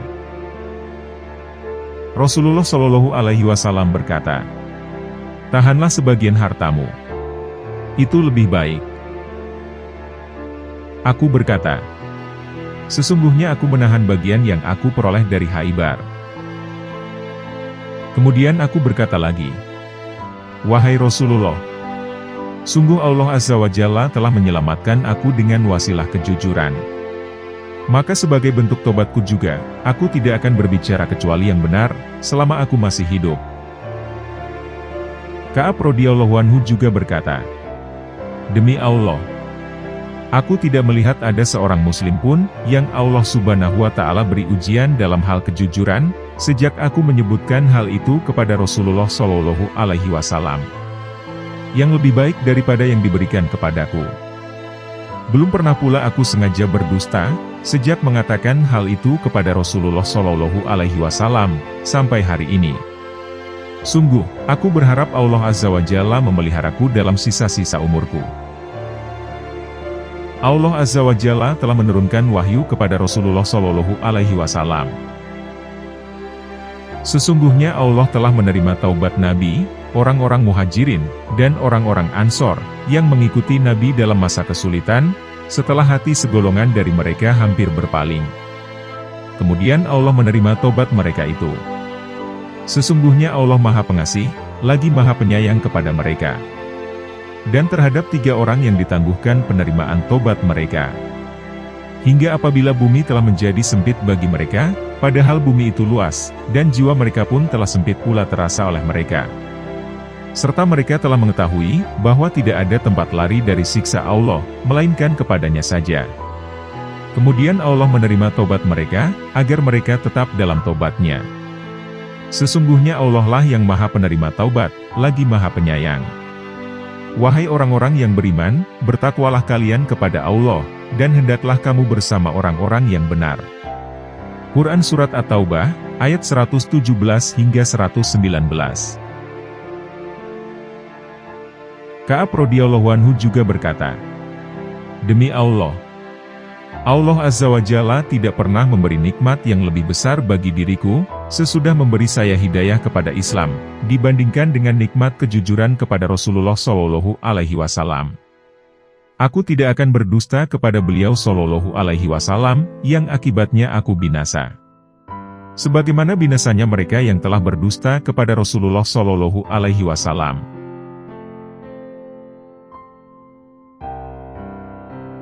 Kisah taubatnya Malik bin Dinar. Siapa yang tidak kenal dengan Imam Malik bin Dinar? Dia adalah salah satu ulama yang masih tergolong tabi'in, atau orang-orang beriman yang menjumpai para sahabat Nabi. Namanya sangat terkenal dan begitu populer dalam sejarah ulama salaf. Tidak hanya namanya, sejarahnya yang sangat menginspirasi juga tidak lepas dijadikan catatan oleh para ulama. Imam Malik bin Dinar merupakan salah satu ulama yang sangat zuhud. Apa saja yang membuat hatinya lupa kepada Allah, akan ia segera tinggalkan. Semua hidupnya ia dedikasikan hanya untuk Allah, dan ajaran Islam yang dibawa oleh Nabi Muhammad. Segala pujian yang disampaikan orang lain kepadanya, tidak membuatnya terlena. Begitu juga dengan segala hinaan, yang tidak akan membuatnya terluka. Ia benar-benar melupakan dunia dan segala kesenangannya, dan hanya fokus dengan Tuhannya. Selain itu, ia juga dikenal sebagai ulama ahli hadis, atau muhadits. Kontribusi dan sumbangsihnya untuk perkembangan sabda-sabda Rasulullah itu sangat besar dan banyak. Imam Az-Zahabi dalam kitabnya menampilkan beragam komentar ulama tentangnya. Di antaranya, menurut Imam An-Nasai dan dipastikan oleh Imam Al-Bukhari, kualitas hadis yang diriwayatkan oleh Malik bin Dinar memiliki derajat hasan, atau baik. Dalam kitab itu juga disebutkan, dengan mengutip pendapat Imam Ali bin Al-Madini, bahwa jumlah hadis yang diriwayatkan oleh Malik bin Dinar setidaknya ada 40 hadis, yang semuanya memiliki derajat hasan. Tidak ada catatan pasti dari para ulama sejarah yang berhasil penulis temukan perihal tahun kelahirannya. Akan tetapi, yang pasti ia satu zaman dengan Imam Malik bin Anas, dan masih menjumpai Sayyidina Ali, suami Sayyidah Fatimah Az-Zahra. Imam Malik bin Dinar wafat pada tahun 129 Hijriah. Kendati pun demikian, Malik bin Dinar pernah memiliki sejarah kelam, yang jarang dirasakan oleh para ulama dan tabi'in pada umumnya. Kisah ini bisa menjadi inspirasi kepada orang-orang saat ini. Bahwasanya, seperti apapun perjalanan hidupnya, tidak niscaya menjadikannya memiliki masa depan yang kelam. Dan Malik bin Dinar adalah salah satu buktinya. Malik bin Dinar lahir dari keluarga kaya, dan masih termasuk bagian dari bagian kerajaan. Saat itu, kekhalifahan bertepatan dengan masa dinasti Bani Umayyah, yang berkuasa sejak tahun 41 Hijriah, sampai tahun 133 Hijriah. Sebagai bagian dari orang-orang kerajaan, orang tua Malik bin Dinar tentu lebih memilih anaknya untuk menggantikan posisinya kelak di kerajaan. Sehingga, setiap hari ia membawa putranya menuju kerajaan. Selain untuk mengajarkan beragam pekerjaan di sana, harapan orang tuanya juga agar anaknya bisa membantunya. Dan benar saja, Malik bin Dinar semakin senang menjadi bagian dari kerajaan. Setiap hari ia selalu datang pada kerajaan. Selain untuk bergaul, terkadang juga datang bertugas untuk menggantikan ayahnya, yang memiliki halangan untuk mendatanginya. Selama tidak ada kegiatan yang menghalanginya, setiap hari ia selalu mendatangi kerajaan. Akan tetapi, di balik pergaulan bebasnya, justru menjadikan Malik bin Dinar terlena dalam kegiatan yang tidak manusiawi. Sehingga, semua perbuatan yang dilarang dalam Islam ia lakukan dengan senang hati. Tak perlu ini haram dan ini dosa, yang penting hidupnya bisa bahagia, dan bisa melakukan apa saja dengan kehendaknya sendiri. Saat itu, ia sudah memiliki jabatan tinggi di kerajaan, yaitu sebagai pejabat keamanan. Dengan gajinya yang tinggi, hidupnya hanya digunakan untuk berfoya-foya, minum homer, berzina, dan semacamnya. Semua hal itu sudah menjadi kegiatan yang biasa ia lakukan. Suatu saat, Malik bin Dinar sedang melakukan kegiatan terlarang dalam Islam, yaitu minum homer. Di saat yang bersamaan, salah satu temannya menawarkan seorang budak perempuan kepadanya. Tanpa pikir panjang, Malik bin Dinar langsung mengiyakan, dan membelinya dengan kontan. Bahkan, ia membelinya dengan harga yang sangat mahal. Setelah beberapa lama hidup bersama dengan Malik bin Dinar, sang budak itu hamil, hingga pada akhirnya melahirkan. Sebagai seorang ayah, tentu ia sangat menyayangi anaknya, bahkan ketika sang anak melakukan kesalahan. Misalnya, setiap Malik bin Dinar hendak minum homer, sang anak selalu mengambilnya, dan menumpahkan pada baju ayahnya. Kendati pun demikian, ia tidak pernah memarahinya, dan justru semakin sayang kepadanya. Di saat yang bersamaan, tepatnya ketika Malik bin Dinar sedang sangat mencintai anaknya, takdir Allah berkata lain. Sang anak yang disayanginya itu meninggal dunia. Sebagai seorang ayah, tentu ia sangat sedih, ketika anak sematawayangnya meninggalkan di saat sayang-sayangnya. Setelah kepergian sang anak, kesedihannya selalu bertambah. Ia selalu teringat akan sosok seorang anak kecil, yang setiap hari selalu bersama dan menemaninya, bahkan selalu menumpahkan minuman kerasnya. Namun, saat itu tidak lagi duduk bersama dengannya. Ketika malam di pertengahan bulan Syaban, dan malam itu bertepatan dengan malam Jumat. Aku meneguk homer, kemudian tertidur, dan tidak mengerjakan sholat Isya. Ketika Malik bin Dinar sedang tidur pulas, tiba-tiba dalam tidurnya ia bermimpi, bahwa hari kiamat seakan-akan telah datang. Trompet telah ditiup, orang mati dibangkitkan, dan semua makhluk dikumpulkan. Kemudian ia mendengar suatu gerakan di belakangnya. Namun ketika ia melihatnya, ternyata ada ular yang sangat besar yang membuka mulutnya, dan siap untuk memangsanya. Ia pun sangat terkejut, dan kemudian lari tunggang agar bisa terhindar darinya. Di tengah-tengah kebingungannya, ia menemukan sosok seorang syekh yang berpakaian putih, yang sedang duduk dengan tenang. Malik bin Dinar berkata kepadanya, "Wahai syekh, tolonglah aku. Lindungi aku dari ular itu." Akan tetapi, syekh itu justru menyuruhnya untuk berlari, karena kekuatan ular itu melebihi kekuatannya. Mendengar jawabannya itu, Malik bin Dinar semakin panik, dan lari menjauh hingga menaiki tebing neraka. Di saat yang bersamaan, neraka berkata kepadanya, "Kembalilah, karena engkau bukan penduduk neraka." Mendengarkan ucapan neraka, dengan senang hati ia meninggalkannya. Hanya saja, ular itu tetap saja mengejar untuk memangsanya. Sejurus kemudian, Malik bin Dinar pergi menuju satu tempat. Di tempat itu, ia melihat tirai-tirai, yang di dalamnya terlihat banyak anak-anak kecil. Ternyata, anak-anak itu bersama dengan para malaikat, termasuk anaknya yang mati di usia balita. Akan tetapi, lagi-lagi ular itu terus mengejar untuk memangsanya. Di saat yang bersamaan, sang anak berkata, "Ayahku, demi Allah."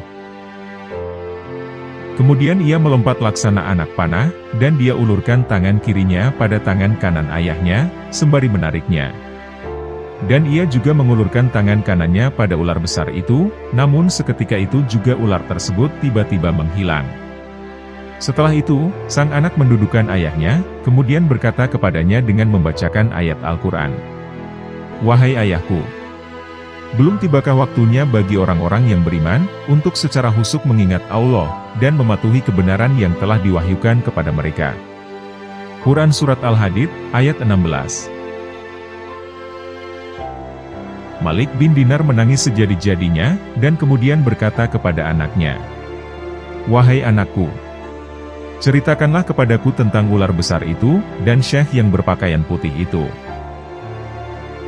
Sang anak kemudian menjawab, "Ular itu adalah pekerjaanmu yang buruk, yang selama ini engkau kerjakan. Maka, ia akan menjerumuskanmu ke dalam neraka. Sedangkan, syekh itu adalah pekerjaanmu yang baik, namun engkau melemahkannya. Sehingga, ia tak memiliki kemampuan untuk menolong pekerjaanmu yang buruk." Di saat yang bersamaan, Malik bin Dinar terbangun dan sangat menyesal, hingga ia menangis sejadi-jadinya. Ia juga menghancurkan semua botol minuman kerasnya, dan kemudian bertobat kepada Allah Subhanahu wa Ta'ala.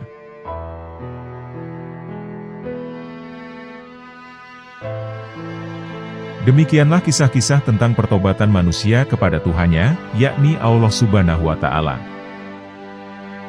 Semoga Allah Subhanahu wa Ta'ala mengampuni semua dosa-dosa yang telah kita perbuat. Semoga Allah Subhanahu wa Ta'ala memberikan kita wafat dalam keadaan husnul khotimah. Semoga Allah Subhanahu wa Ta'ala memberikan kita nikmat surga, sekaligus menjauhkan kita dari siksa neraka di hari akhir. Dan semoga dengan apa yang telah kami sampaikan, dapat menambah ketakwaan kita kepada Allah Subhanahu wa Ta'ala. Wallahu a'lam bishawab. Terima kasih telah menonton. Jangan lupa klik tombol subscribe, like, komen, dan share, sebagai bentuk dukungan terhadap channel kami. Wassalamualaikum warahmatullahi wabarakatuh.